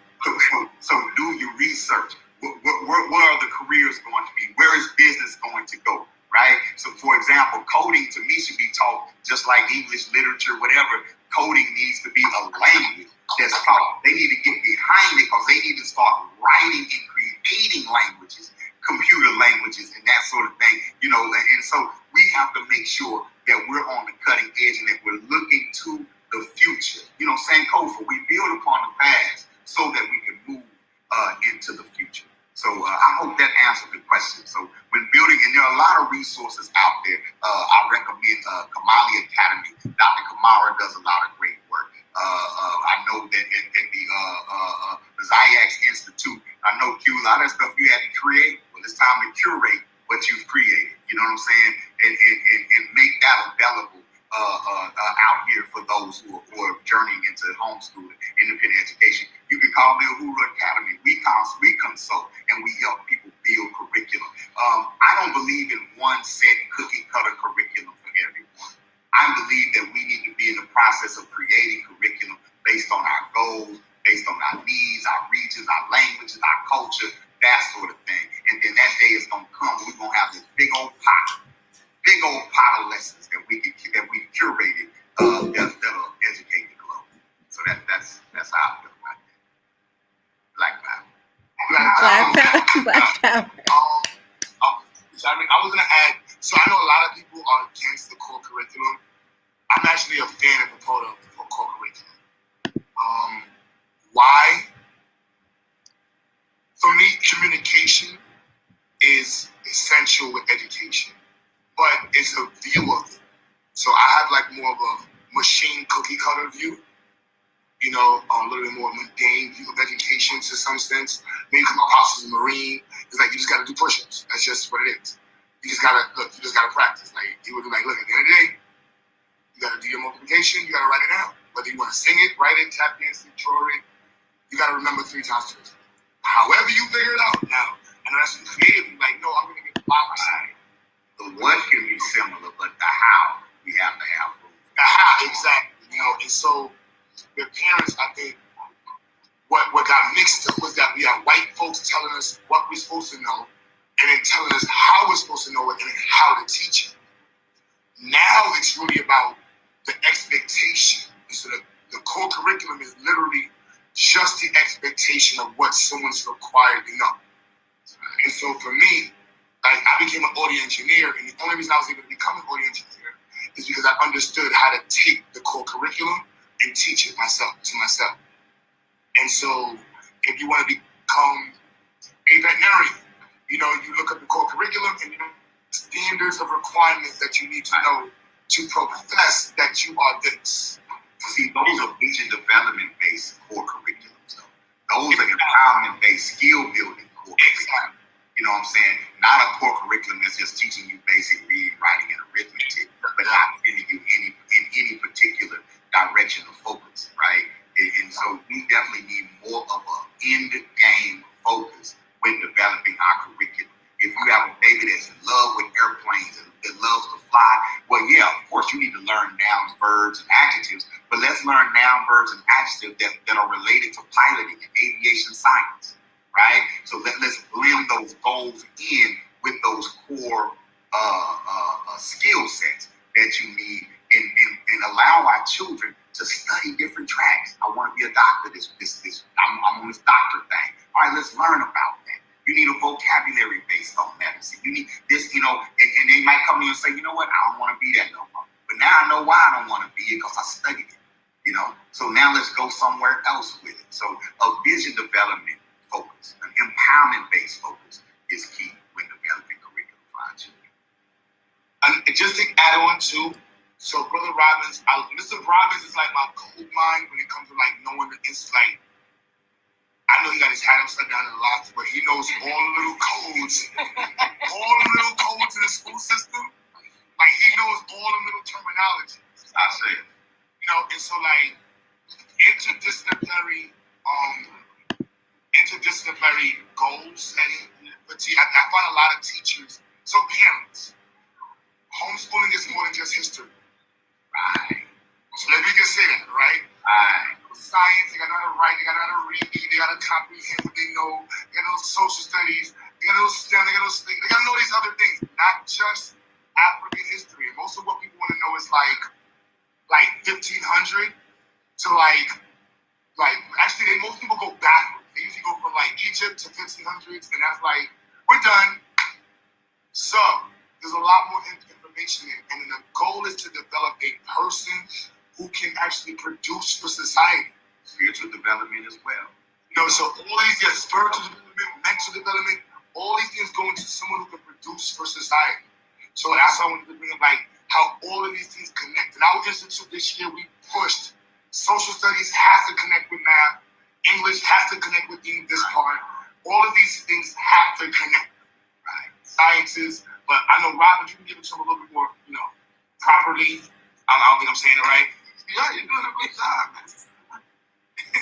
He was just talking about having interdisciplinary connection and having the concepts bounce throughout the different subjects matter, so that the learning is reinforced in each stage or different stages of the learning process. So as they move from one class to one class, what they learned in one class is applicable to the next class and to the next class, so that by the time they're done with it, they've used it across the curriculum and they've applied it in different aspects, so they can judge the value and worth of it in different settings. So it's not just something they have to learn in this class as reference some multiple choice, something that they just throw out, because we really don't do a multiple choice based learning system in our program. We try and make sure everything is interconnected, and each subject is applicable to the following subject or the previous subject that they had the day before or upcoming. As I tell them all the time when they're writing sentences in my course, I want them using vocabulary for the other courses, so that they learn to function with that vocabulary. So when they go back and have to write in the next course, they can actually use the word from a position of strength, but with a grammar concept that I've taught them to employ in their writing. And it takes time to teach them this way, because it's a more comprehensive form of learning. And then it requires you also as a teacher to at least have rudimentary understandings of other subjects, even if that's not your forte. You still need to understand where this subject is going, some of the requirements that subject needs is going to put forth to the student, so that you can use that in your knowledge to develop a lesson that facilitates their development in that course. And I like working with Miss Irene, because what she does in social studies reinforces what goes on in my literature class, and then I try and do the same in literature, so that when they get back to social studies, they can say, oh, yes, we was reading about that in the novel, or that applies to the time period we were discussing in that novel Mr. Robbins had. That's the social background of that character. Oh, Mr. Robbins, yeah, what you're talking about right now in this book is relevant to what we learned from Miss Irene's class when we did this about this in Oklahoma, or whatever time period or little incident they might be discussing in terms of social studies or history. So in ZIEX, to create that comprehensive interdisciplinary program, that's what we focus on, is making sure that some aspect of the program is applicable throughout the course. I see. That's the approach we take at our South Carolina campus as well. It's an African-centered STEM focus, but we interconnect our core subjects with the project-based education that they're dealing with. For example, we built our own computer lab this year using Raspberry Pi computers, right? But while they were building that inside of our troubleshooting and FAQs, right? Based on because that is a style of writing, right? And so I feel exactly what you're talking about. That interconnectedness, it makes the school day almost seamless. Like it's like an adventure every day, you know, and it stays relevant throughout the day. And it's exciting, and they can see the fruits of their labor when you go from paper to project and vice versa. They always do presentations and projects so they can demonstrate, see their own application of whatever they're learning. I don't want to, it doesn't matter to me. I want to see your presentation and project based on what you learned. You can score high on the test, easy. Can you apply that? Can you create applied science? In a situation, put it to use in a scenario or a situation is relevant, and demonstrate that to a group of people, because that's where your success is going to come from. It's not going to be on the paper. Absolutely. I say. Now, another topic where I wanted Miss Irene, this is me to really discuss. And not just make it short, but suggestions for parents who have children with special needs. What I would say with those suggestions, you mean like in the public school? Just whatever suggestions you have with children. I don't know about like Irene's experience or anybody else's, but I have 2 children that had IEPs, which is individual education plans, because you deal with them a little different because they're dealing with stuff, right? One of my children have Turner syndrome. David, he has autism. I would like to say Asperger's. He's very high functioning, but he still deals with some social issues, right? But I found in the public schools, like I was there. I was cussing people out. I was at every IEP meeting. If someone going with my kid 10 minutes later, the school was right up the street. I was in the office, right? But I found that no matter what we did with the IEPs, like they didn't respect them. Like they had rules that said, if this happens with the child because he's dealing with this, go and call like his counselor and let them kind of help him or give him a timeout, or, you know, maybe he's a certain way, you let him take his test over here. Like they followed none of those rules. And instead of it, my son is in the office, but I'm like, why he in the office when that's not how you're supposed to deal with him in this situation? So they never respected the IEP. I have not found that any school that my kids ever went to in the public school ever really dealt with the IEP. A lot of that is because there's too many kids in the classroom. Teachers are not getting to know the children individually to figure out what it is they need. They're treating everybody the same.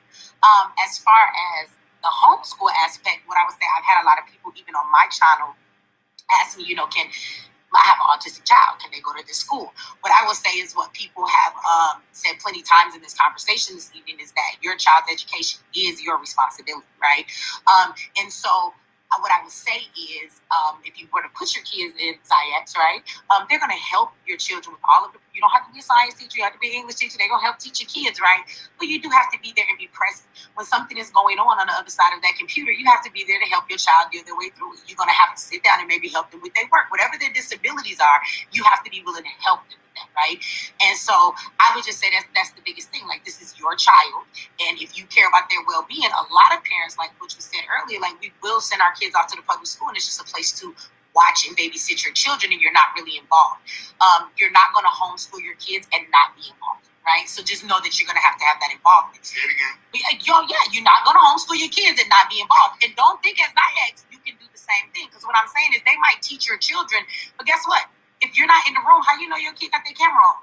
Do you know if they laying in the bed sleeping? Do you know if they having any problem with the, I'm in the other room. My kids could come to me at any moment, and they do. Mom, can you help me with this sentence? I need to figure out something else with my words, and so you have to be present. And if you have a child that has a disability, as a parent, you should be the main one there helping them through their disability, right? And so you know best what your child's limitations are, and your home and your lifestyle should be set up to be functional for those disabilities with that child. So I would just say, in any other setting, be present with that child, right? I don't want you to think that your children can't go to SciEx if your child can go to public school, and you think they're going to give your disabled child, children that deal with special needs and things like that. If you think they're going to give your child an education, then understand your child will get a much better one when they're at home with you. But that goes back to, you birthed that baby. That is your child. Are you avoiding taking responsibility of dealing with that kid? Because you're going to have to take those things on, right? And so that's all I have to say, is that you will have to be present. When David has issues, there's not a principal office. There's not a counselor I am the counselor. If I need him to walk away from the screen for a moment and I need to deal with my son or use some of the techniques in therapy that we use, that's my job to do that. It's not necessarily going to come across on the screen from a teacher there, Although I will say that in ZIAX, it's smaller classes. The teachers know the students. So a lot of times, depending on what the issues are, those teachers can help your child through it if it's something that's a little bit more. So I will say that with being in ZIAX, that it's more personal. It's not like they're just looking at my child like everybody knows that's David. They know how he is. They know his ways. And so there are certain things that they automatically do because they know how my child is. So I will give it that and say that it's a lot easier than being in a public school because he's not just a child with a name. Right, y'all know who my son is, and so a lot of things can be rectified. But if not, he needs me. So I'm just be straight up. There ain't no magic, nothing to it. If you're gonna put your kids in public school, then you should be present if they have a child with special needs. If not, they're gonna play your kids. They're gonna send your kids home. They're gonna suspend them. They're going to mistreat them, and they're gonna medicate them. They're gonna drug them up and have your kids walking around the cafeteria like they on heroin or something. I tell you no lie. They will give your kids Ritalin because they don't know how to sit down. Guess what? If my kids at home and your kids at homeschool and they 7, look, they in their room. If they want to stand while they take their class, stand up, jump around, just keep the screen on and keep paying attention, right? So you get to have more control over them. But sadly, there are a lot of parents that actually like sending their kids to public school and they can't wait till summertime is over or Corona is over because you want to send your kid back to school. So, I think, with COVID and all this quarantine, it has really shown how many parents don't want to be bothered with y'all kids because y'all ready for them to go back to this school and you're ready to give them that vaccination, which is a whole nother story. And so you realize you don't even really like raising your kids. You like sending them to the school so everybody else can raise your child, although you had them. I'm just saying. So, be present. That's your child, and nobody is going to be present and help them through their special needs more than you will. You don't get to remove yourself from that and expect everybody else to treat your child right, but you're not there to be the main advocate for that. So, that's my advice. Yeah, I completely agree with Michi's advice, and I also just want to touch on something that she didn't, and this is me in particular. Like, first of all, I want to give this caveat. Disabilities are varying. So for me, as having a child with Asperger's, my approach was very different than I saw in public school. And this, like I said, this was what prompted me to homeschool. I think within reason, right? And let within reason really resonate with you. Do not coddle your child. The world is not going to coddle them. I know with a child with Asperger's, they're like, no loud noises, carry all of his comfort stuff with him, like do all this. And I'm like, the real world, strict schedules because they don't like to be off schedule. And I'm like, that's fine, except for in the real world, people aren't going to adjust themselves around my child. I need my child to function around other people, not just around the people that are going to, twist and contort themselves to make them comfortable. So I think as parents of children with disabilities, it's really important that we push our children to excel. And also, going back to what the brother was saying, find the thing, I think Baba Amna was saying this, find the thing that your child is passionate about. I know with my son, he was really obsessed with vehicles. He liked to line them up. He would spend hours doing it. You couldn't touch them.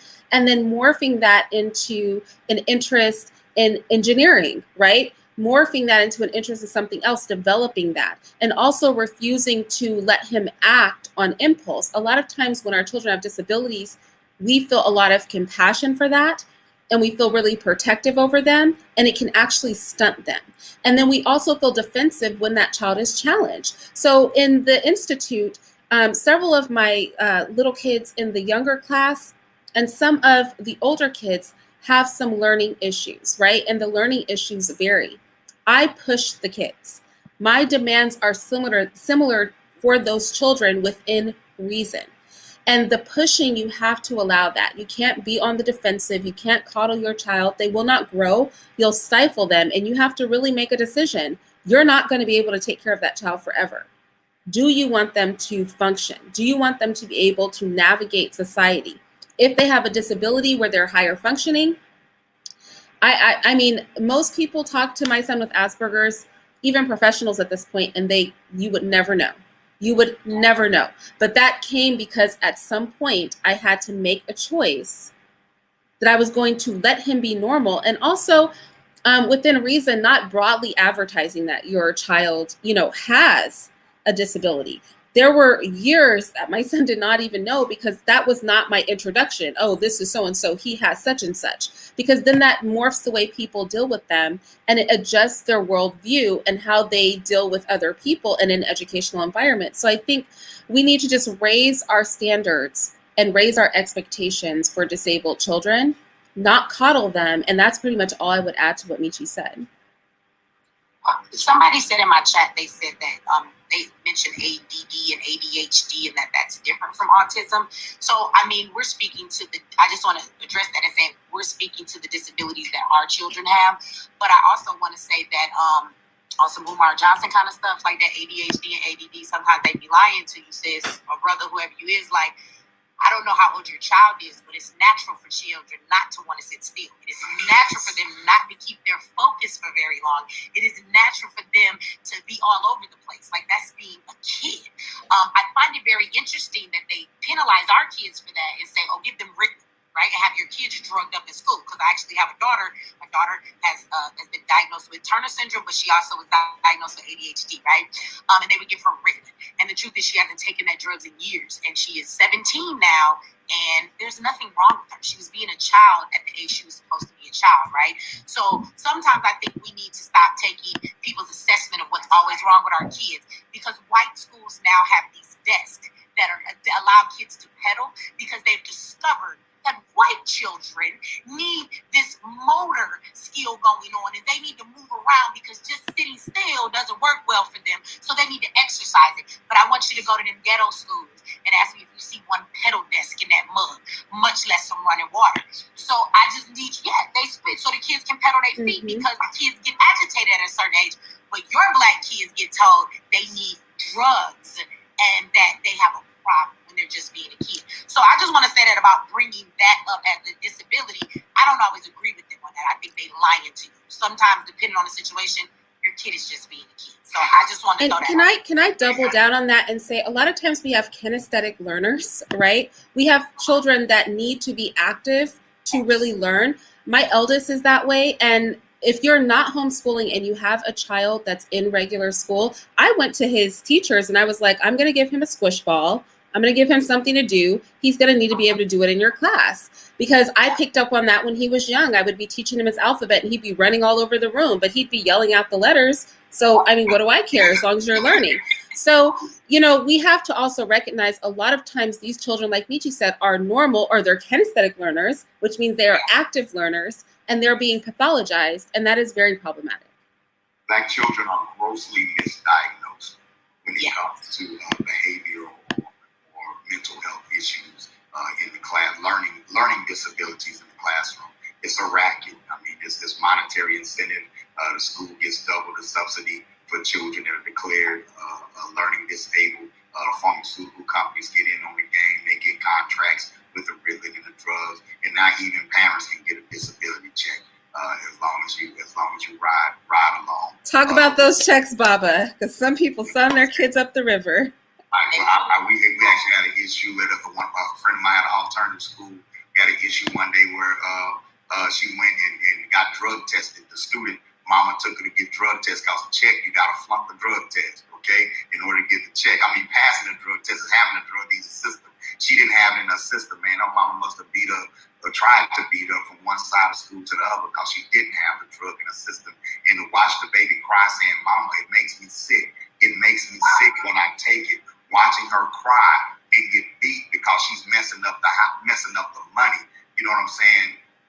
It shed a light, because this wasn't a student that was also getting counseling for whatever trauma that was going on with her at the same time. It was just the pill, and that's it. And it's cruel, man. It's cruel, and that's criminal. And I sat with a principal one time. He said, "Bob, I mean, I have 96 black students in my special ed program." He said 6 of them belong in there. Yeah. So to add on, so you should know there's something called a DSM-5. So I think that's the right thing. So that's a psychiatric board determination standards for children with any special needs. So ADHD, autism, Asperger's, all the different things, anxiety. But one thing I like, and Michi and I was talking about this, and I have to give it up to them. They have a new standard, and the first standard is a cultural view. Understand that somebody who's diagnosing a child is going to see a lot of the normalities through their living lens. Yes. So, not just European. For example, a lot of sisters or people that come to the program, my view is boys don't cry unless you're ready to do push-ups. That's not a good thing or a bad thing. That's my ideology. You know what I mean? That's my view of boys. And I have to learn that there's nothing wrong with a mother or a brother who's like, look, my son is allowed to cry. I just need to know I don't want your son around me. But I just, understanding, but before I would look at that child, I was raised to look at that child without the issues. Like in my family, my men would look at a boy cries for too long without being told, you gotta either get beaten, hold a corner, but it's something wrong with you. And that's how it's conditioned. I had to really understand that's a conditioning I was taught. And so we all want to respect somebody. And I'm not even going my white co-teachers. This is an our community because I met some parents. I'm in 2 years and I met parents who did not have their child diagnosed, and I wanted to call the city on it. Because once I realized how serious this was, I didn't know what a runner was. Anybody who deals with children with autism, when I say you have a runner, if you have a runner and that child's not diagnosed, it's professionally wrong to not call somebody on that day. When you know that child's a runner. I never knew what that meant till 2 years ago, and this kid is running. And I'm talking about full speed, and it's like, I professionally can't do it. I'm just being, I can't help this child. You don't have the means of being able to have somebody who's just stand around and two people running with this kid. And I'm talking about full speed. He's like this, and he is full speed. And the parent doesn't have the child diagnosed. Yeah. I didn't know what that was. My Black Power card got really confused there. I'm like, am I snitching? Am I not helping the child out? I don't know what to do in that space. And I'm going to be honest, I've called off this time. I might have hit Baba up about that also because I was like, I don't know what to do. Like, why is this child diagnosed? Why is this woman on the ground? And so I know some of us have this white person over their list. That's why it's good for us to have our own Dr. Shauna. You have professionals in the community you can reach out to. Get full assessment. You have to do that research. You have to go find those people. In terms of assessment, the school, like Nietzsche said, just so I can put this in the homeschooling loans and to school loans. Your child is under a contractual, you are under a contractual agreement with your county that states that you will provide the education to your child to make sure they meet the standards of the federal government, which is the GED. Your state has to also meet with that compulsory law and agreement. Once you're an American citizen, you have agreed to that compulsory law. It's the same thing with vaccination. Education is compulsory. That's understood. So we all understand that. The legalities become different because when you sign that child to the school system, they now become responsible for that child. The school system, like she said, is not the court system. The court system and the police system don't use the same things, but they use the same jargon and they all respect adjudicatory positions. A superintendent is an adjudicatory position for the state. A school principal is an adjudicatory position for the state. A school superintendent's courtroom is equivalent to the courtroom's eyes in these little counties. Not in New York City, but when you're in the back of Colorado and the superintendent's wife is the same person who's the guidance counselor's head of the guidance counselor department, and then the same one who's the head of the truancy department, that's a whole different ballgame you're playing with. And I want my Black folk to understand, those living in those small towns, they're not going to play fair with you. And their view of education is according to the law. So if a school psychologist said that your child is deemed needing some form of blah, blah, blah, and you don't argue that statement, you are like not, and you're just, you know, when you leave the letter open from the bills, like, oh, I'll just leave it open. The courts don't respect that. You go to court and you did not respond to a court date, you're like a criminal to them. And it's the same thing with ACS, the same thing with school psychologists, the same thing with the superintendent. And they respect the city's money. So if you waste the principal's money, they're going to look at you, you waste the city's ACS money. They don't care about none of this black card you got. If the school psychologist said your child has ADHD and you don't agree, and you didn't go to the legal aid department and get the state to do your own diagnosis of your child, they're going to look at you as a non-professional parent. They're going to say, what kind of parent is going to have a principal say, my child has ADHD, and you don't get a second opinion? Let me repeat that. You don't get your own professional opinion. The school psychologist is an attractive position to the state, to the school, not to the state. That's why a school psychologist cannot get you SSI. That's why the federal government does not look at the school psychologist paperwork. You have to have a state-sanctioned doctor diagnose your child. I'm just saying that to all the parents online, so y'all know that. So just because they got ADHD, they just can't start drugging your child up. And if your child requires drugs, the federal government is supposed to be giving you money. And that also brings us the Family Practice Acts, the FAID Acts, and a bunch of other acts that go in prior to drugging your child up. Where if you have IEP, the amount of money that's attached to your child goes up from $200 an hour to about $1,500 an hour. And if your child is not getting an A in school, that money belongs to you. You can sue your district. You call it, I'll help you. You sue your district, and that district has to pay for your child to go to any school of your choice. I just enrolled a parent who's been, they straight $70,000. So you have to do this. This is the legalities. So they say your child is this, you go and do this. And just to give you a coup, in the yeshivas, all the children have special needs. They getting money. $1,500 an hour.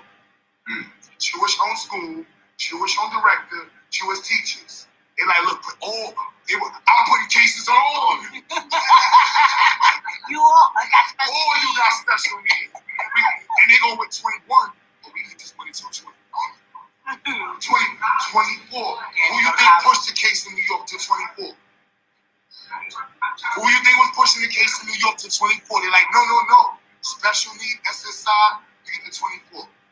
So as we go into this Black Power arena, compulsory laws is a big thing for us. Baba Amin, myself, other Black institutions, we don't have a voice when it comes to independent schooling. You do. When Mr. Robbins was talking about the compulsory relationship between your Social Security, your taxes, and the state's requirement to provide you with education, technically with a livelihood that includes something that would benefit education. That's what will give you education. And so, some states give you access to all of their resources. Some states don't. Like we said, you have to know your law. Especially as a homeschool parent.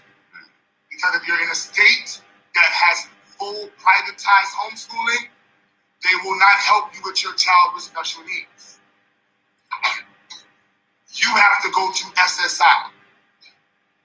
And for some of you who's anti-government, that is not a bad thing to do. If you are a single parent or a struggling parent, you're better off going to get that money from SSI. There's no shame in it. You need help. So I just want to put out this. I'm as parent. Stop. I think, did we get to all? Can I say this too? A lot of people go there to go and get the check, right? But there are so many other services that are actually offered for your disabled child. When they go off to college, if they need to take their tests in other places, they help them with finding a job when they actually get grown because they're disabled, right? There are so many services. But for me, I've met so many people in the hood that get a check but they never utilize any. If your child needs transport, we taking them where they need to go. If they need extra help in school, they got extra funds. They help them once they get grown. So I'm just saying, if we're gonna take advantage of that, and they say, well, you get your check or whatever, understand there's a whole lot when your child is considered disabled and they've approved them for that check. They approved them for a million other things. We never use them though, and I'm talking about even up to being in college, or even being a grown adult. There are all kinds of services. If you have a child that's disabled and they're on Social Security, right, disability, if they go to college, or even if they're not, when it's time to find a job, there are services that will find your child a job, because you can't discriminate because they're disabled. So they find jobs where, kind of like affirmative action, they have to allow, certain jobs have to have so many, special needs or disabled people. And so, these disadvantages that they have in life, let's be real, some kids have some really harsh special needs. Like, I'm talking about ADHD and Asperger's, but there's some really harsh needs out there, and special needs people. And so there's a lot. And I'm just saying that I know a lot of people who get that check and never take advantage of the 1,003 million, 72 billion other things that they offer your child, and they never use them. So, take advantage of it. Yeah, use them. All right, so I think we went through, one part, and then we're going to go to questions. Now we're almost right there. I want to get the topics in the topics before I go to the question. I want to get the topics. So, Blue, could you talk to inspiring the next generation? Yeah, absolutely. Where we come from in our community, intelligence is not looked towards as something that's aspirational. You know what I'm saying? So we have just made it a hallmark of our existence to make sure that when children see us, they know that we embody a level of intelligence. It's cool to be intelligent. You know what I'm saying? It's cool to think like an entrepreneur or an industrialist rather than just a worker. It's cool to work together. It's cool to have ideas and plans that are not what's considered, the Western standardized models of how they are orientating our children, to come into the world. So just being that particular standard, and learning children's language, not acting like a 19 or 15 or 18-year-old to connect with these children, but just connecting with them on a level where we don't have to come down necessarily from where we're at. Case in point, rappers would be like, I'm 40 years old, but I gotta make music for 19-year-olds and things of that nature. We don't necessarily believe that we have to do that. We just create a particular standard that makes it aspirational for children to say, I might want to do that when I grow up. You know what I mean? And then make that accessible to say, all right, well, this requires this, that, and that step. So that comes through education. That comes from being in the community, connecting with these children, and also having influence in the lives of their parents. So their parents can be like, this is somebody who I want you to look at. I hear that from parents all the time, that they're like, not only do I watch your shows, but, my children came in and they started watching it as well. I hear from grandparents, I meet 5-year-olds, 6-year-olds, children of people is like my child who's looking at you through the womb, They've been listening to y'all since they was born. You know what I'm saying? So, and being mindful of the responsibility that comes with that as well. Always, like when I program and make things, I always have a imaginary audience in my head. So I'm mindful, or even when I'm on live and I'm talking, I have an imaginary audience that I'm speaking to, and there's always a child in that audience, and a nana. You know what I'm saying? Or the Instagram model too. You gotta be able to, be diverse. That's for everybody. All right, so now, you guys hold up, we go over a couple, but we have till 11, right? All right, so what should we do? I want to make sure you have enough time. Everybody got their 2 cents in, or should we go to questions? Anybody want to go anything special? I just want to stress once again, accountability. You need to have records and accountability. You have to make the students accountable for their learning process and experience. If you do that, you'll get better results, and they'll be more engaged and more involved when they know that they're going to be held accountable for what they're supposed to know or apply. Don't let them get away. And accountability is not, did you do it and did you get an A? It's that application part. And the last thing I would say is if you're homeschooling or you're not, keep a daily assignment log or sheet for your students' assignments.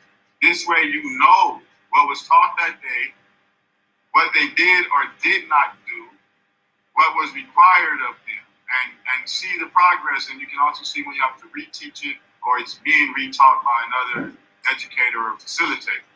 But those things are key, accountability and record keeping, especially a daily assignment log. And the students should do it. The parents shouldn't be the one doing it. The students should keep a daily log in whatever they're learning.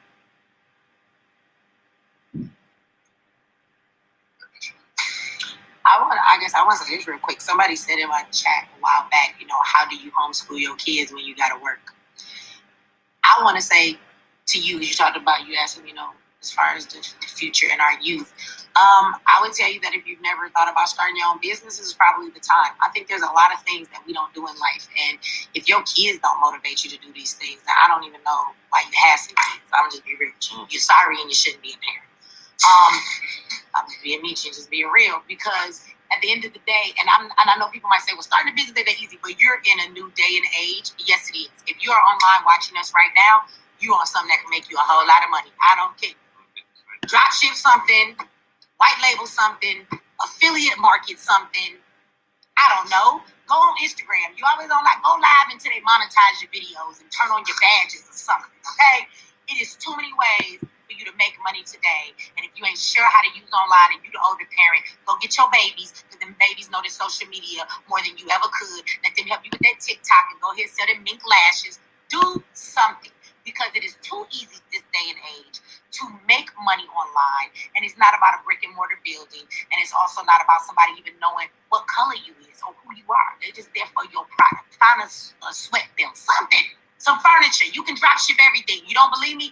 Go find out if you don't know, right? So I just want to say that there are way too many opportunities to be able to be financially stable this day and age. But the thing is, how bad do you want it? And if your child is not enough motivation for you, I'm going to repeat again. Why do you have children? You're a bad parent. Like, if your kids don't motivate you to do everything as far as live for them, maintain for them, and die for them, I don't know what you're doing with kids, right? So I just want to throw that out there. Like, I understand people are like, I got to work. Okay, so stop slaving for somebody else and learn how to finally do something. Let your kid be the motivation behind that if you've never thought about that, right?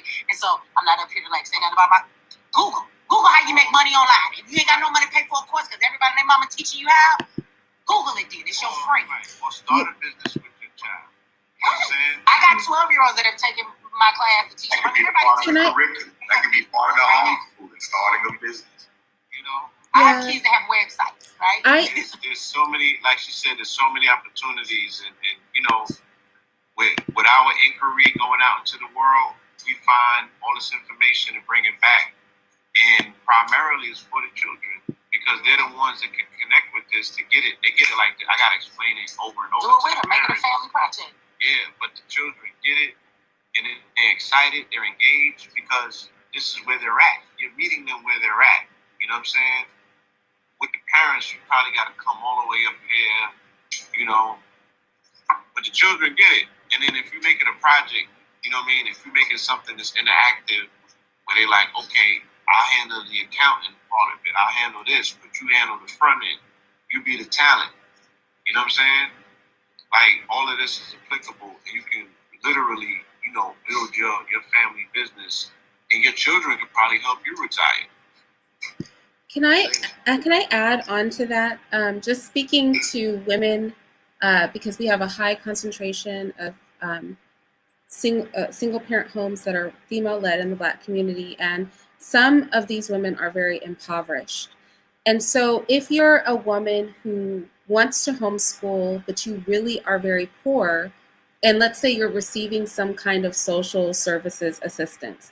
Now, let me say this, I'm not for social security numbers and all that, but if you have one and you're utilizing it to get benefits for your kids, in almost every state, I don't think there's any states it's not like this, you can watch one other family's child. one other family's children. So if I were you, especially if multiple children, I would go find another woman who has multiple children. You probably have some work requirements you have to do. One of you guys get a job working a night shift, a factory job, stocking job, something like that. One of you work a day shift, and then you guys can watch each other's children, and that will bring supplemental income into your home, because the states will allow through those childcare programs, and I've said this to a lot of poor mothers, for you to watch one other family's children. And if they have, if a woman has 3 or 4 children, you watch her kids, that's a little extra income for your family, and then you can homeschool during the day, then she works at night, you watch her kids at night, and then you're able to get some supplemental income as well. Or 3 of you can do it, right? And rotate who watches whose kids and stagger your schedules.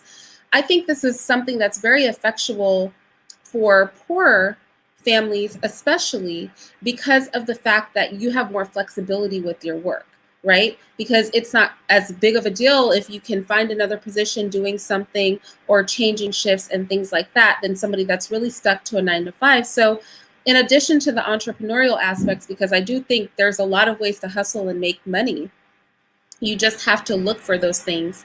I think also if you're feeling like I need that capital to do that, right? Or I don't have a usable skill, I'm not a writer or a coder, or, I don't do any sort of design that I can just come out the box with talent and make money, then you need to start thinking about creative use of the resources that you're already using, sort of like they were saying, if your child has an IEP or a special needs, utilizing the full spectrum of those resources and seeing how to have those things work for you to pull yourself out of that rut whilst educating your children at home, versus just kind of getting stuck in the system. And so a lot of these programs can give you a leg up if you're clever with how you use them. So yeah, pair yourself with 1 or 2 other mothers, stagger your schedules, watch each other's kids. You can do that without a license, I think in every state for 1 family at least. The more kids a mom has, the better, right? And that will bring in extra income and allow you all to homeschool your children and give you safe babysitters for your kids, which I think is just a third, bonus, because that's a concern for a lot of parents as well. So that's my suggestion that's workable in the real world. And I've helped some ladies do this, so y'all feel free to reach out to me, and I will explain how to utilize the child care services in your state to do that. If you have you need at least 2 families, right? 3 preferably, but 2 families.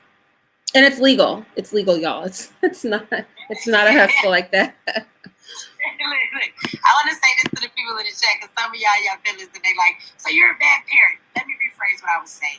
If you are not giving 1,000% to make sure that you are able to provide for your children, to make sure they're not in the same rut that you grew up in, so that they can have better what they're supposed to have in life, yeah, like you're a bad parent. I ain't saying you got to have nothing online, but you know how many people I watch have children in our community, let's be real, and they wait to get 18, they have a baby just so they can get housing, and housing is $30 a month, and this is why you did it. You don't really care about being a parent, you just want to have an easy ride in a small rent. So what I'm saying is parents like that, like I'm talking about real parents, like you birthed your kids. I don't know about the rest of y'all, but where there's a will, there is a way.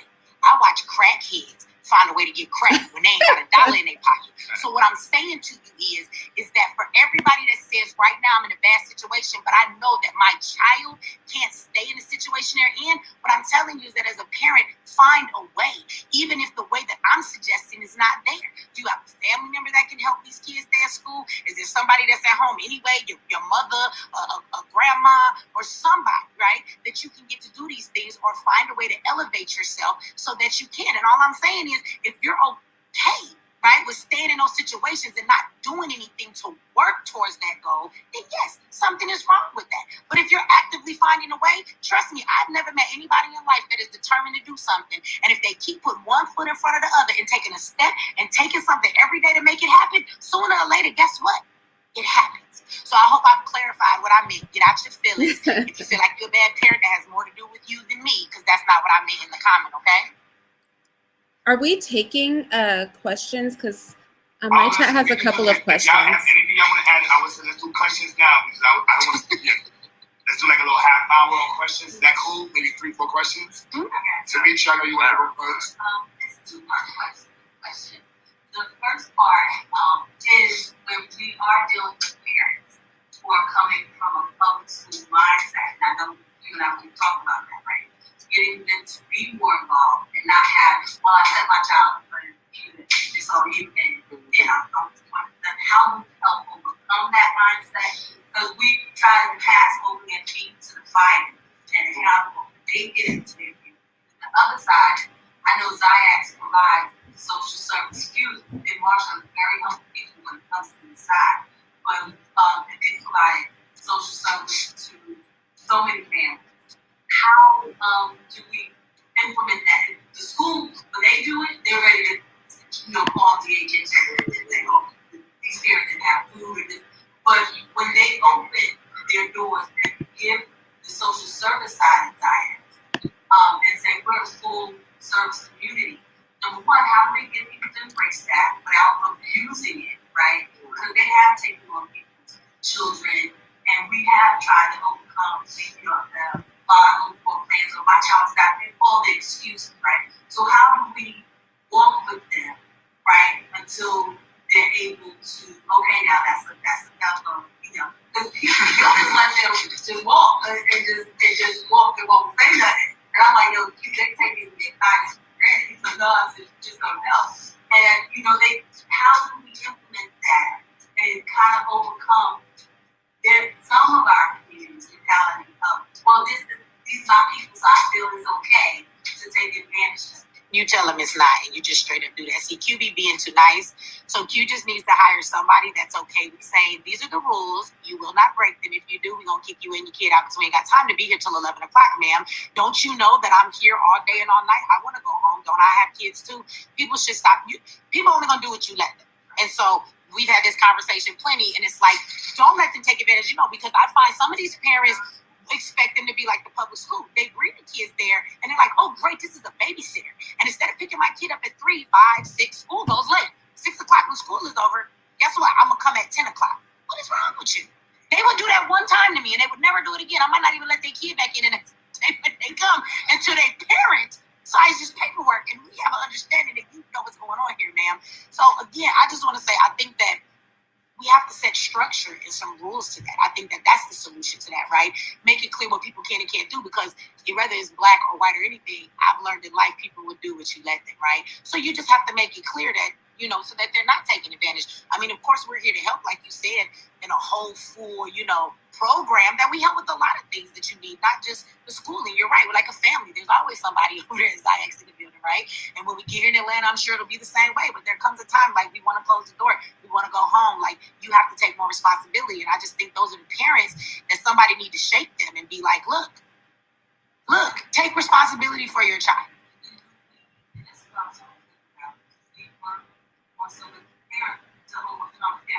Right. Yeah. But then, what is it that we can do to turn the light on? I guess for the parent to say, if you wouldn't do this to the white man, why would you do this to us? How do we overcome that kind of, mindset? Well, it's okay. I think you do deal with the parents. Since nobody look like they want to say nothing, y'all like, you gonna answer? I think we have to deal with the parents. I think it's,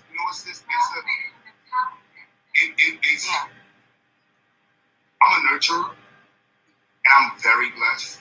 There's not one of you could affect me. You know what I'm saying? You may think you're taking advantage of me, but I'm really good. I have no idea how good I'm doing. You know what I'm saying? So, really can't do nothing. So then, you're taking free rice from me. Like, you took an extra cup of noodles, you're upstairs in a space with a bunch of toys for an extra 2 hours. But I was in my music studio, money. You know what I mean? Like, if I just really look at how my life is set up, Marsha gets the butt of a lot. My personal life, but before I met Marsha, my personal life. Would you like to say how you want to deal with this? And why I say the butt of it, because I signed up like Baba Amin, Marcus Klein. Like when I ran into a situation this year and Marcus Klein said, that's your first time? He said, oh, Q, you're going to have about 5 more parents call police on you. If that ain't what, I said, wow, I needed to hit that.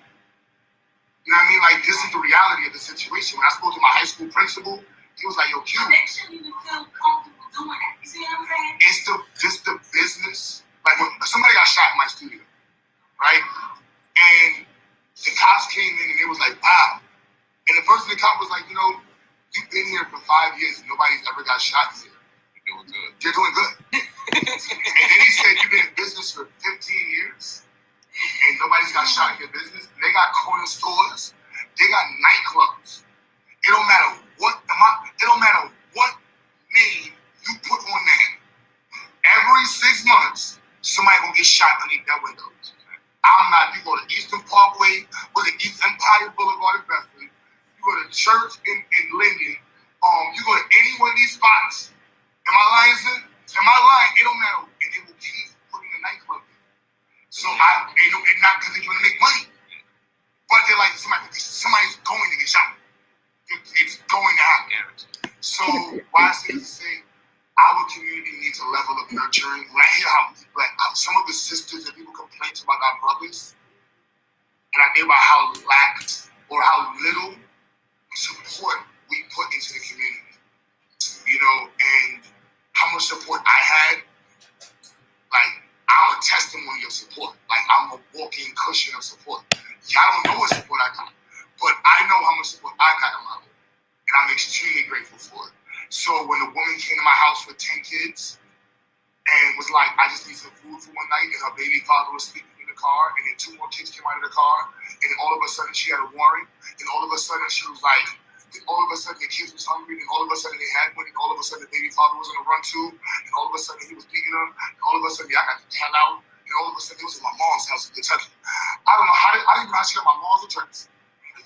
My little sister got it there, but like my family's hood, so it's only so far that's gonna go. So I know it may seem like it is this, but it's only so far it goes. You know what I mean? But that's also something like my sisters, Michi, family that kids, and you call Q, look Q. That's why she had that question. Can I chime in on this? I have to go, but can I chime in on this and then ask the question from my chat, just one to you?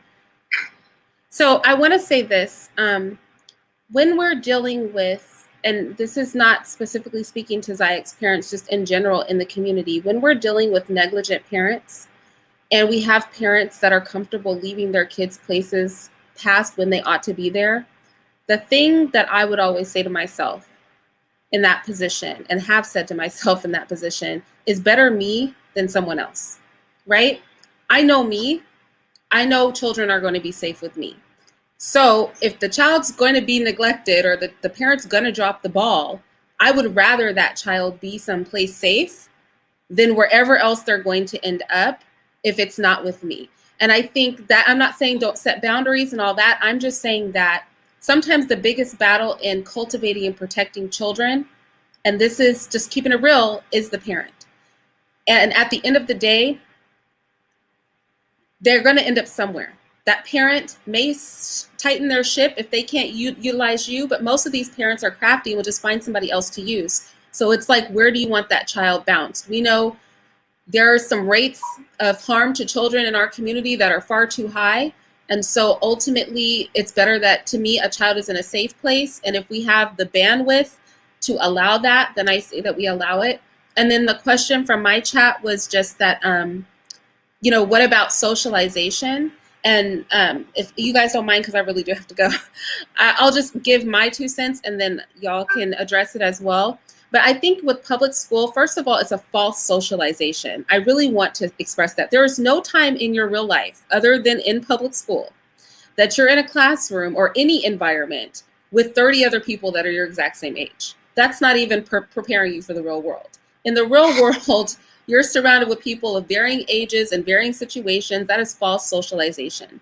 When we talk about homeschooling, I think it depends on the way you homeschool. If it's with a program that like Baba was describing, or at the Zayek's Institute, if it's in a program like that, there is socialization, right? Our children talk to each other. They have play dates afterward.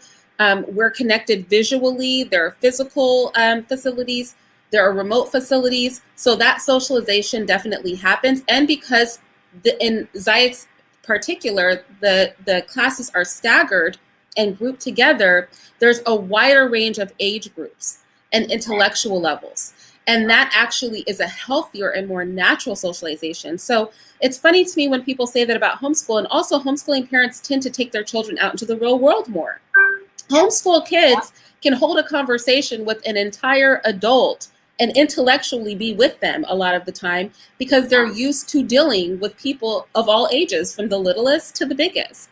And so your child is actually, in my opinion, having homeschooled for 10 years, better socialized in a homeschooling environment with an active parent than they are in a school environment, which is controlled, a false environment, because like I said, you're never put in a position to be around 30 people your exact age all day long in such a controlled environment. And so you will actually probably find your child will blossom. But again, remember, parents are pivotal in this. So that's my 2 cents. And I thank you so much, Brother Q, for having me on the panel. But I got to go.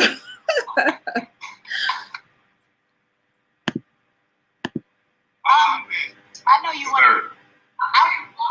Right, and that's what I wanted to say is that, see, Irene brought up something earlier. I think it's the same thing when she says she doesn't let her Asperger's child be comforted because life is not going to comfort you. My thing is, even if you let that child stay at the school all night, if there's more going on in the home, or if this is just a parent that's doesn't like to really be around their kids, so they take their time to go home, they go to sleep, they do whatever, then they come back. You never really know what it is. So what happens when that child leaves IELTS, right? Then what?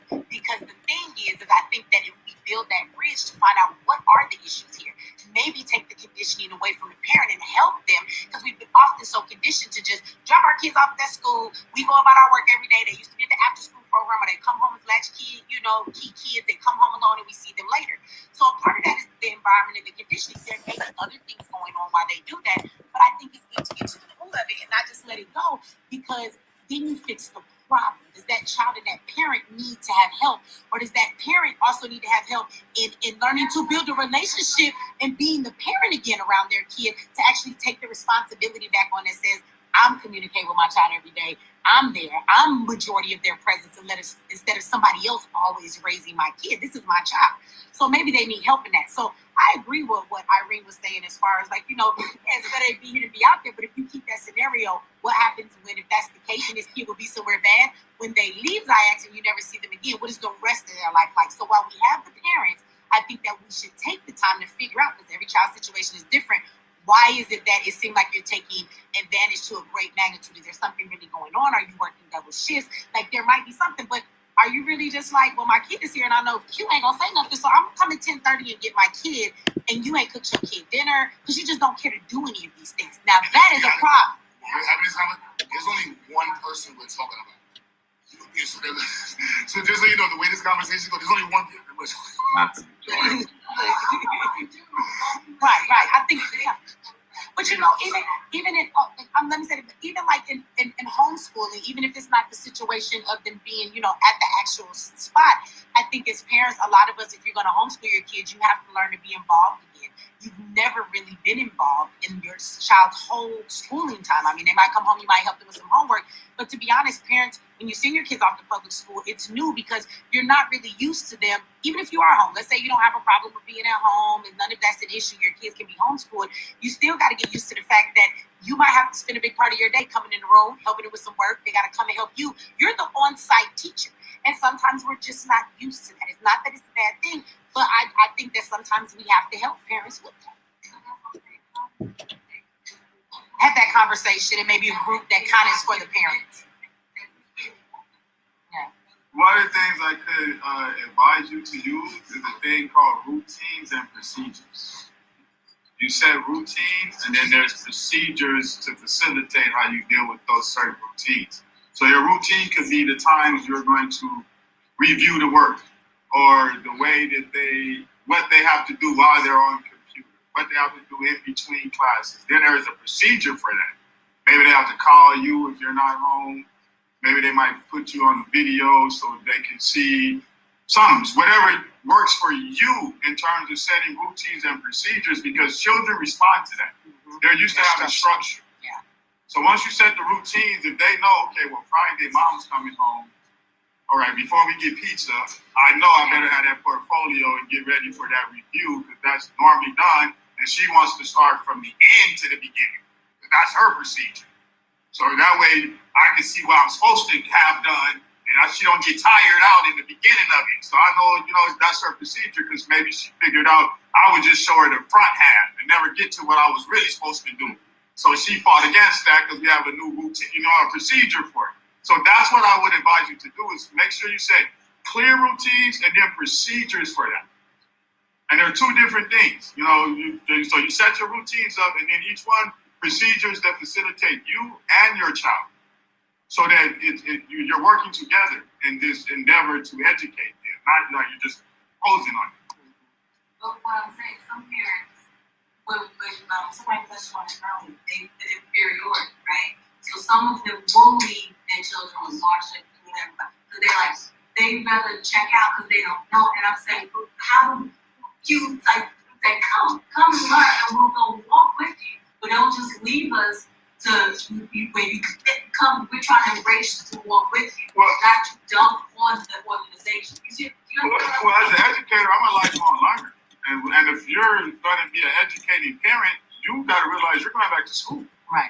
Because your child is dynamic; they're changing all the time, and you're going to have to learn to adapt to that and apply and relearn with them as they learn. Because even some of the like how they switch to base 10 in mathematics, and the modern parent, they're looking at what's base 10, and they don't understand that's a conceptual mathematics that the Asians and the Africans are good at it, and they were outpacing us in math, and then that's why they brought that to the Common Core system. So now you may not want to do it, but the learning strategy has changed, and you got to reboost yourself. You got to update, because now you're in your child's education. You're a lifelong learner with them. There's new approaches to the English language that I have to adapt to as they come out, and change my old strategies, because the sentence diagramming days are out the water. So then for the parents that may feel intimidated, you don't want to leave them behind so that they don't know what it's doing. I think maybe we should talk to the parents, not individually. There's two sides, like each case. There's a business to Black empowerment. There's millions of Black parents who cannot get rid of their school system. And so they're going to have to dump their child in another place. Yeah. That's the reality. So I'm aspiring to be able to build a system big enough so those kids can be dumped in my space. That's the reality of the school system. That's just the business of it. There's parents have to go to work. So if you want parents who work and their kids, they need to know that you can leave their kid at here, 8:30, I can come back at 5 o'clock, and my kid has been taught. Because they have a high pace. I have people that have very high paced jobs. They're like, it is not that they don't want to take care of their child. Their child's benefit is the fact that they have this high paced job. Mm-hmm. So they're like, no, the way I take care of my child is I pay the best for them. That is how I take care of them. So like, you like Fendi, you like Gucci, and you're like, no, you buy because of the name brand. I buy because I want the best. And so my kid has the best. So they got leather this, they got the best chairs, they got the best furniture, they got the best math teacher, they got the best science teacher. That's how I take care of my child. I got receipts for every damn thing you want. There's nothing wrong with that. You see what I mean? That's a reality that more of the world is in than most isn't.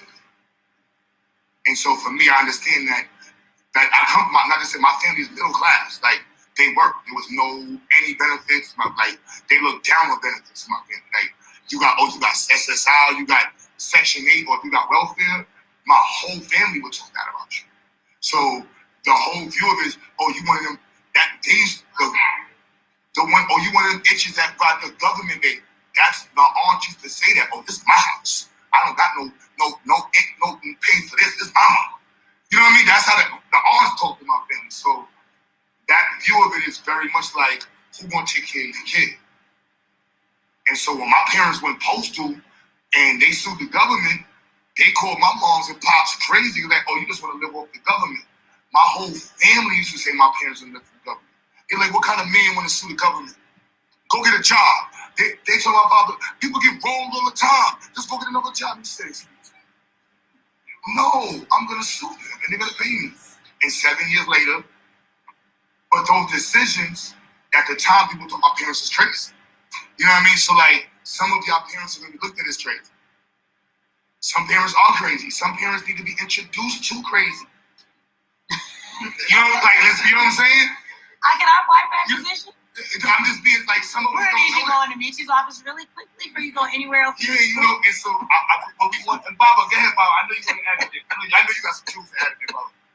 Well, you know, if you're going to be an independent educator, you know, you have to be a relationship builder.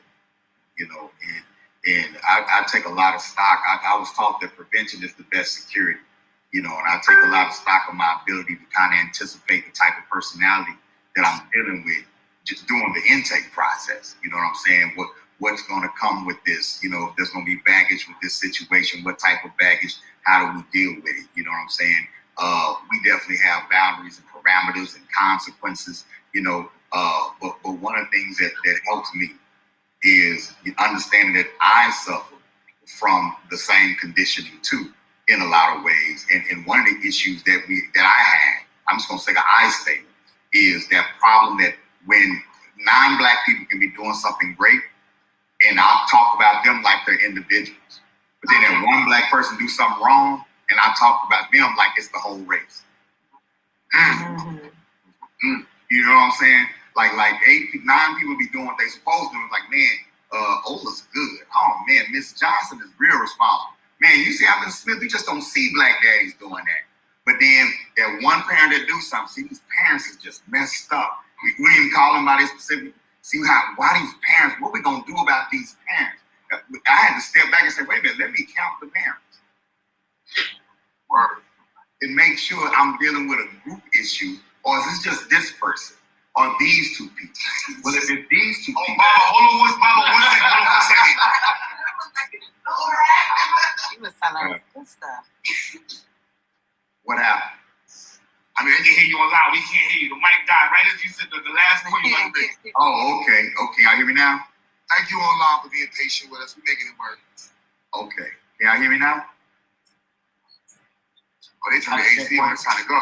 No. You got on that suit jacket, you speak shit ready to go. I thought that's why you put everything Try to turn on. it down, right? Oh, that's how you get Black people out there. AC on that night. It's always time to go. That's what they do. Turn it on and Black folks in there. Before we go, though, a lot of people in my chat and people watching would like to know who the people are here on the panel. Oh, yeah. That's so they can follow everybody and stuff. So can we make sure we do that? They keep asking who's everybody, where they can find them. And just, you know, I want to do this again because I didn't get to give Brother Baba Baruch. And shout out to my moderators. Yeah, they've been putting. Also, Baba Amin wanted me to connect with another family in Atlanta. Yeah, shout out to the Blind STEM Academy. People, I know meet you now. Baba, talk real quick. What you about to say? I might check 1, 2. What? So, Boyce Watkins, he wanted to connect Black schools together. If you invite Dr. Watkins to something, it's gonna be a problem. I'm gonna fight him when we get here. You see the seriousness on my face? Matter of fact, invite him, brother, to the next one. Give him the big chair in the corner. Brown side over here. The Kwame Brown side over here. 2 years ago, we talked about trying to connect the Black schools together. You were talking about Dr. Watkins. Baba, remember, he wanted to bring all the schools together. Right. He wanted to bring he was like, no, I'm going to do the schools out and kind of tell them apart. So to me, this is the first time, like, Baba, I really want to get Marcus Klein, Baba Baruchi, and Baba Amin together. I'm a baby to them. I don't want to talk. Are you saying you want to bring Dr. Watkins on? No. He was supposed to do that. It was Omar, and he jumped on the neck and was like, I'm going to give everybody $5,000. I'm going to get $5,000 a month to one of the Black schools. He gave Marcus Klein $5,000 and disappeared. And he ain't gonna do that every month. That man can't even pay his employees. Y'all gonna stop it. You can't even pay him $250 a month. We need to start some Y'all gonna stop it. some type of academic decathlon amongst the schools. Some friendly competition. Not Get come them from his brain. warmed up It and was behind money knowing the marketing. different levels of learners that they're in competition with across the nation. Mic check 1, 2. Yes, we have one in Colorado. Like academic decathlon and stuff like that, where we have this team, Zion. Mic check 1, 2. It'll be fun. Yeah. Yeah, we had a homeschool co-op, yeah. And if there's enough people in the area, they should get together. We got together like every Friday. It helps the kids socialize. We did field trips. They didn't learn that day. And I won't say they didn't learn, but they learned more how to cooperate with each other, how to work together. It was kids of all different ages. And so we brought them together, not to really make them work, but for them to be together. And if there were kids who needed help with work, we helped them too. So that is the thing. It was enough of us. It was like 4 families, and so we got together and we had our homeschool co-op, and we met every Friday. So yeah, that is also a solution to socializing and getting your kids to interact with other kids, and it helps. So, and it's a support group. Families learn to help each other. The socializing thing. Mm-hmm. I think that would be like resources to bounce ideas off of one another and to to be. And then the stars can know each other. Oh, yeah, I knew that guy from Ziyex that was real good at STEM. Oh, that's that girl from that school over there that's really good in literature and wrote a novel. They'll know of each other. The way these athletes know about each other, because they were on these same farm little teams and whatnot when they were in middle school and this and that. They were on the private teams, the expansion leagues, and those little leagues they got. We got you, Mama. And y'all keep saying in the chat that Kwame shout me out. Y'all go over there and tell Kwame, since he's interviewing everybody on that big platform, tell him to interview Q Butter and Ziyex Institute, because he is a solution. Right? Y'all gonna tell Kwame that for me. I say. And y'all tell Kwame to bring this brother on so he can get some more notoriety for the solution he brings, right? Y'all do that for me. I say. You did Baba, my man. Yes. We can't hear you now. You go with it now. Okay, cool. So again, relationship building, and then checking ourselves, not allowing the frustration of dealing with one particular parent to cloud your spirit, to bring up that Black inferiority, that frustration that you bring into the situation about Black people, some of the negative assumptions that you bring into the situation about your own people, that could be exacerbated when you're dealing with those issues. It's case by case. For the most part, if you approach it from a empowering standpoint, you build a relationship with the parent, then that communication got to be established there where the accountability won't sting as much. This is a journey for parents just like it is for children, especially when you're bringing them from the public school setting into an African-centered school setting that I can speak on, even the virtual setting. You know what I'm saying? It's a journey for them too. A lot of times, when your baby come home talking about Marcus Garvey, the parent may have never heard of Marcus Garvey before, or ancient Africa. They haven't learned it. You know what I'm saying? And I've had parents. I've never really met a Black person who didn't enjoy learning our history.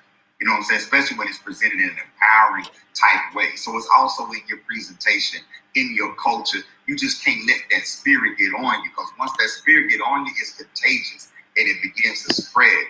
And so I understand where Q's coming from. It's like we're not being taken advantage of, but we have to maintain a positive culture in our school, and we can't let the negativity dominate the energy inside the classroom, right? So it's cool to have I'll stick other parents on you. And you sure don't want to talk to my wife, but that's the collections department. That's the accountability department. So if Antonio calls you, all my parents who I have issues with, they be trying to call my phone. I don't call them back. When they call, I don't call them back. They're going to call back from Antonio. And when Antonio call them back, it's a whole different thing, because her heart is bleeding at home. And so it's good to have a team there. But for the most part, if you maintain the culture, you maintain a positive atmosphere, these parents are going to be on that walk, and you'll watch them grow too. Mm-hmm. Then I want to ask a question myself. I know I'm on the panel then of this brother and just everybody else. So what he's saying and what we've heard, I mean, what do y'all think about the fact, as he said, as the kids are growing, the parents are growing, this is all a new environment. Like, we're quick to we talk about the conditioning. So we'll have those parent-teacher conferences like Ziyex, right, about your kids and how the kids are doing. What about having meetings with the parents? Like, how are you doing with your homeschooling? Absolutely. What's going on with you? Is there any advice you want? Our parents' businesses. What's going on with you? You know, from our parents have a business. That's something that we should incorporate. Yeah. I have conversations with my parents where I'm encouraging them. What's about them? For the ones that, so you got. Girl, you mean I don't pick up, but the ones that do, they have conversations. Okay. Maybe. But what about in a group setting? So it's not all that pressure's not on you. What about it's like you have the parent teacher conference? Why Why not some type of a Zoom meet instead so many times to do it that way? And it was good. Someone said, here's the thing, it will be the same parents that were invested in their children's education, right? And we made it go parent only to talk about anything else that is their issue. This is not parent teacher time. What can we help with you? That's how we got Miss Akira to be the librarian. So I get you saying the ones that actually probably need it don't show up. The ones that are there are really doing what they need. That is how it always is.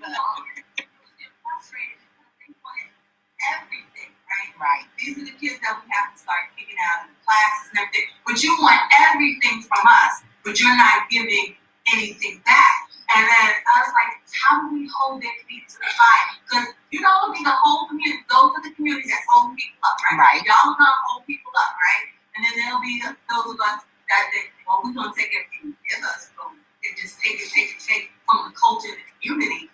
And it's like, at what point do we say that's not fair to the rest of those that? What do y'all think about?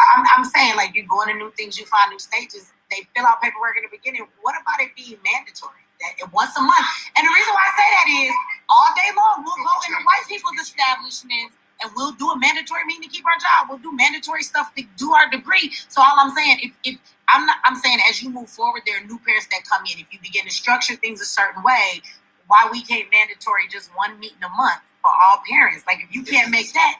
So I'm just asking what y'all think about that. Like, it's something you have to do for your kids to be in this school. Well, it's a process. And that's just literally the part about it.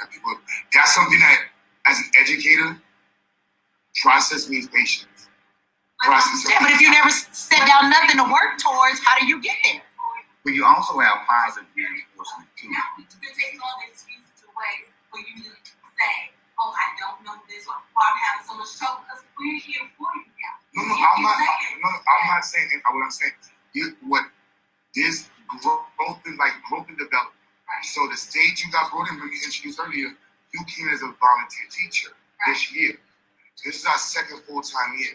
I went from knowing Miss Irene, Mr. Robbins, Sister Farasha, meeting you would meet you on tour, meeting Cynthia, and bringing all these people into my house. You see? So I'm a leader. So I take on family. That's what I do. And so your issue is my issue. We can't. My family is my family. Now, once you break that protocol, like I said, I'm good. You're seeing it through the little box on the internet. Like, in the space, it doesn't look like that. You know, and the space is dedicated, it's overlapping goals. Like, when Sinjada and I started it 22 years ago, we had 100 different titles of different things we want to do. We wanted to make Frankfurter stands and sell Frankfurters for food for poor people. We wanted to get a new stand to sell candy so we can have money to fund after school program. No. What I'm saying is, no, I know, but in order to make that mandatory, your assessment of a parent's mental health is your assumption. What I'm telling you is, some of these parents have issues or challenges that they do not open up to you. They only open up to me. And I have to take them on because I nurture them. So when you're telling me you just got evicted, and that your wife and you just got into a fight, and now you're in Mr. Michi's class and you wonder why the camera's off, they're not going to tell you that.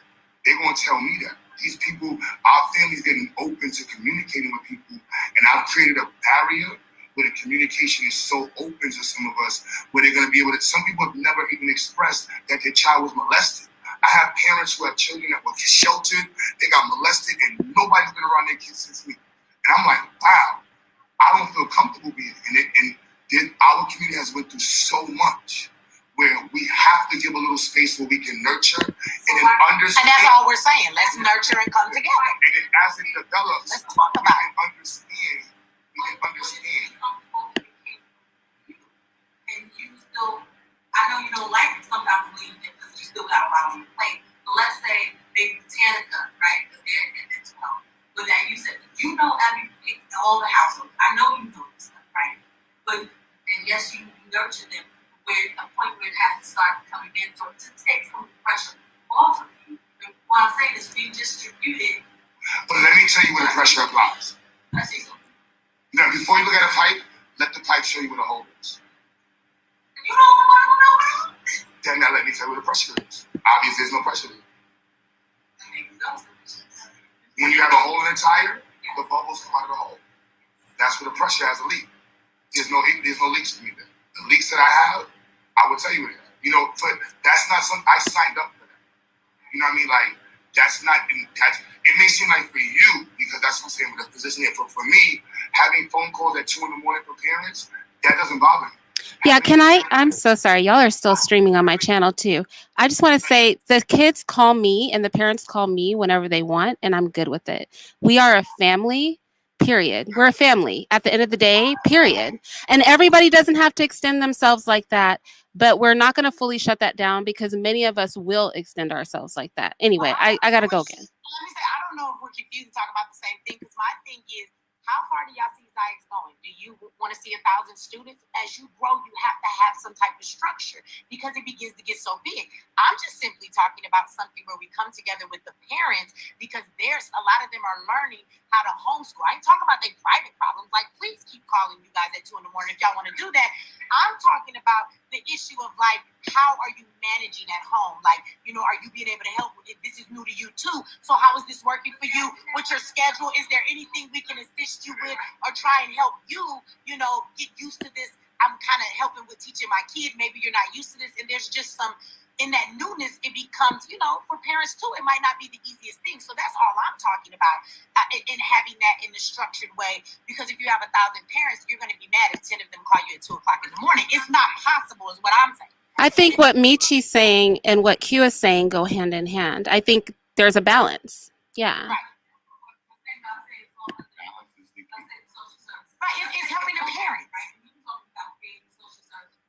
So that's not just coming out of their own personal pocket, right? So if they're having a problem, right? So that you're not the only one taking it at 2 a.m. because we have already created a place for them to feel vulnerable. And such, you know, and sometimes I push them in that place and say, we got you. It's not just the leadership that got you. It's a whole community that has you. It develops over time. That's why I said earlier, it's a process. You know, but us even have the conversation over to say that we're taking on social stuff. You know, I am not just ecstatic about being able to have this opportunity to take on these challenges. That's the type of person I am. I love this. You know, next year we're gonna have a bunch of children, unfortunately, who were raped, people that come from homes that were like abandoned, parents who are drug addicts, parents who are rich and don't care, parents who are rich and do care. They have a whole leap of stuff going on.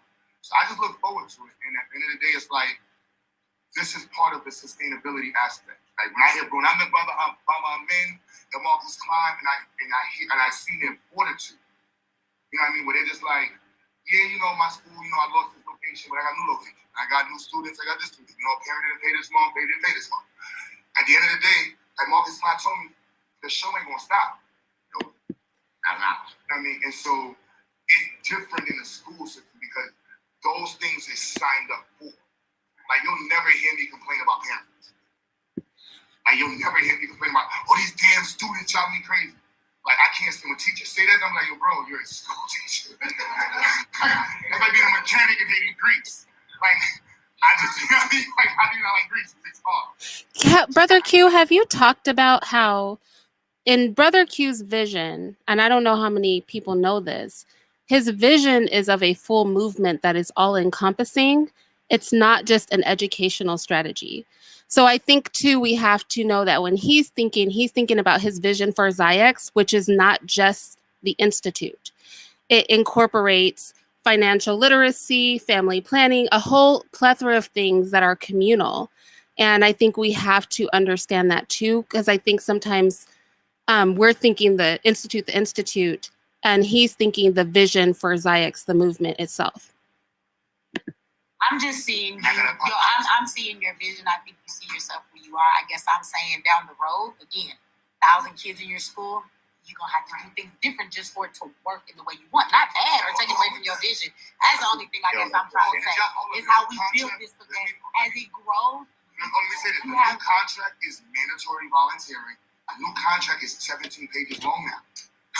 We updated a whole bunch of new stuff. So just so you know, you cannot. Well, just tell me what it say now, because I'm not reading all of I that. vote we drag Michi into some of these 5-hour crunch sessions we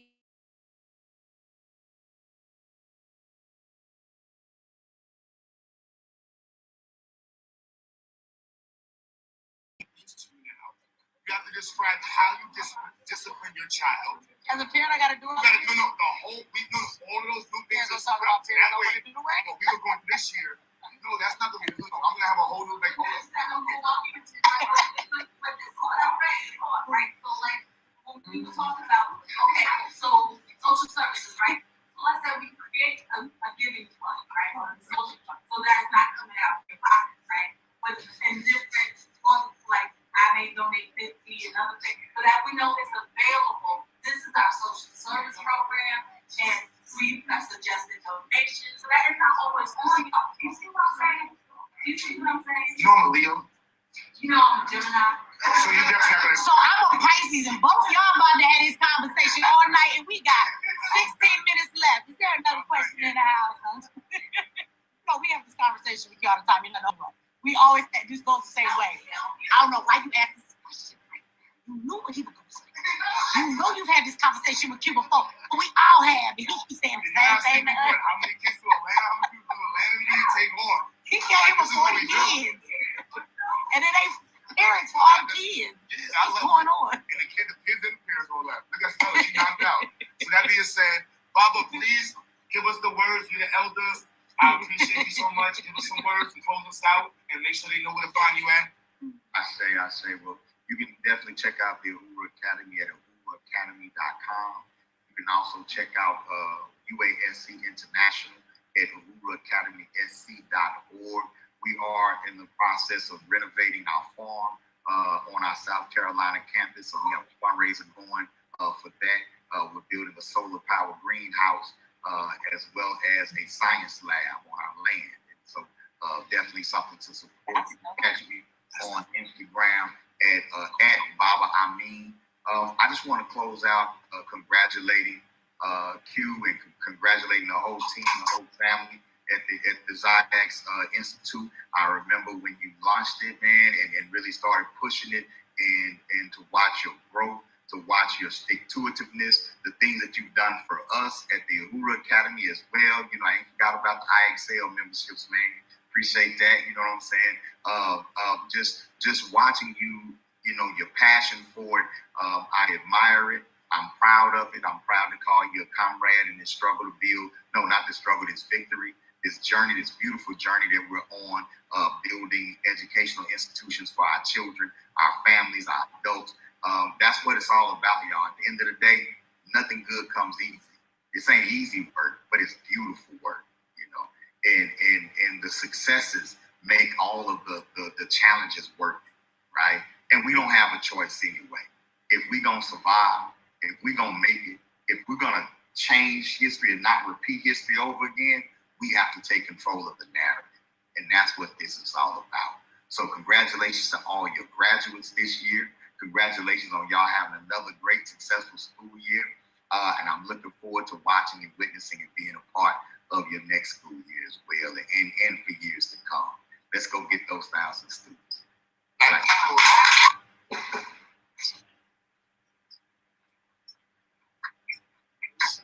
Hey, like with a black agenda to huh? Hey. I gotta say something else.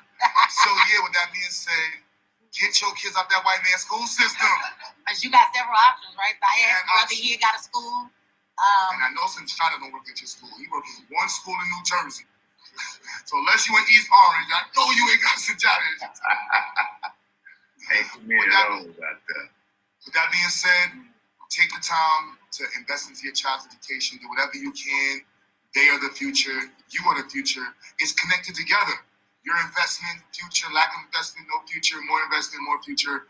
You know what I mean? You get the drift. So with that being said, like, subscribe, share.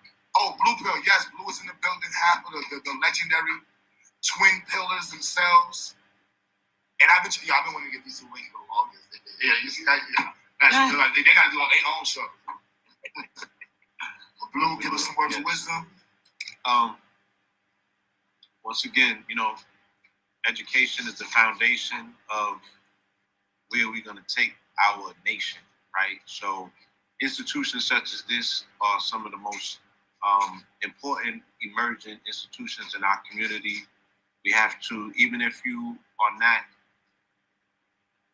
homeschooling your own children, you know, It doesn't mean that you can't volunteer and pour into these institutions. We have to reinstitute the whole aspect of it being a village. You feel me? Your child is my child, so we can raise these children together. We can technically, literally be hands-on. And with this virtual world, you know, you can do it from wherever you're at. This whole concept of this quote-unquote new normal means that you've been given permission to do things new, right? How are we going to institute that once again to obtain power for ourselves and our children, our future? Prioritize the future, enroll in these programs, you know what I'm saying? Volunteer, do whatever you have to do to make yourself, you know, part of these children's lives, all right? And with that, you can find us at Blue Pillar 44, Know the Ledge Media on YouTube. Check out Black Magic 363. We got a lot of content over there. All right, with that, thank you. I want to say before we leave out, to all my people in my chat, if you're not on Michi X's channel, you know, might not see it, but if my moderators could please, for everybody that's in the house, put again the link to Ziax so that you guys can enroll your children. If you don't have a child, do you have nieces, nephews, like pass this information on to a friend, you know, anybody that has children.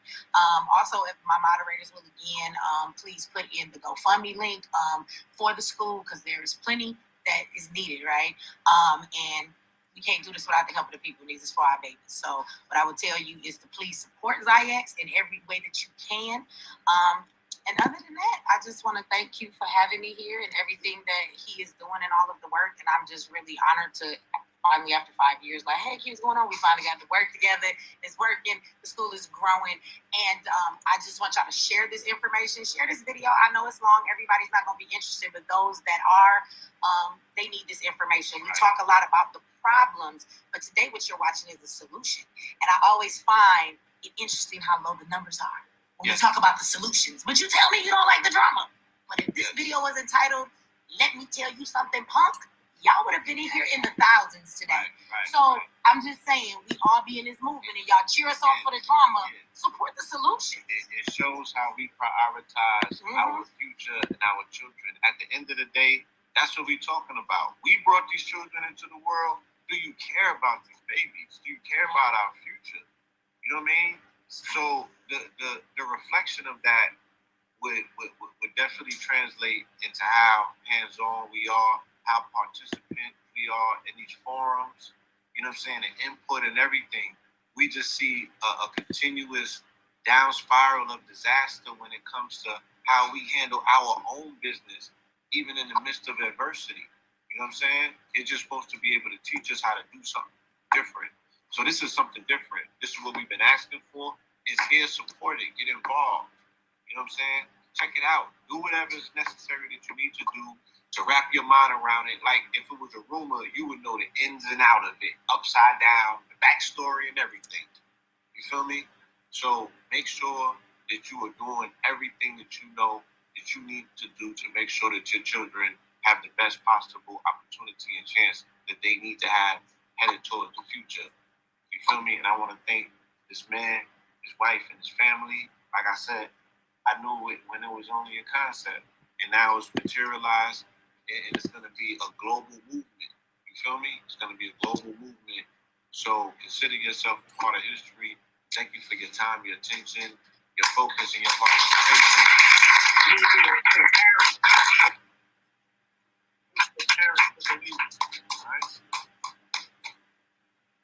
All right. Black power in this. They tired. Ain't no black power right now. The kids tired. They looking for a bed.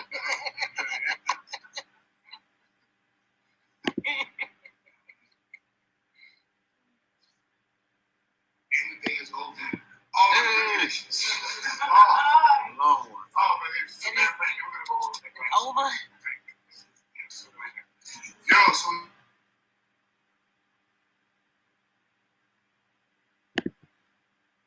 Okay, so I hope you guys enjoyed that. I'm a little ashamed that, you know, when it was time, you know, to talk about the truth of high value men or the lack thereof, we showed up so deeply, but, you know, we were not 300 deep for this conversation.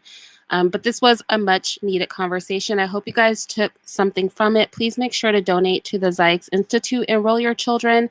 Baba Amin, he has an institute as well.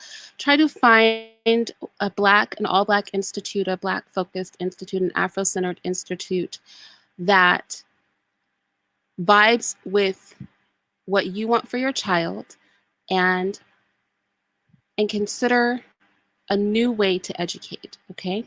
I'll talk to you guys later.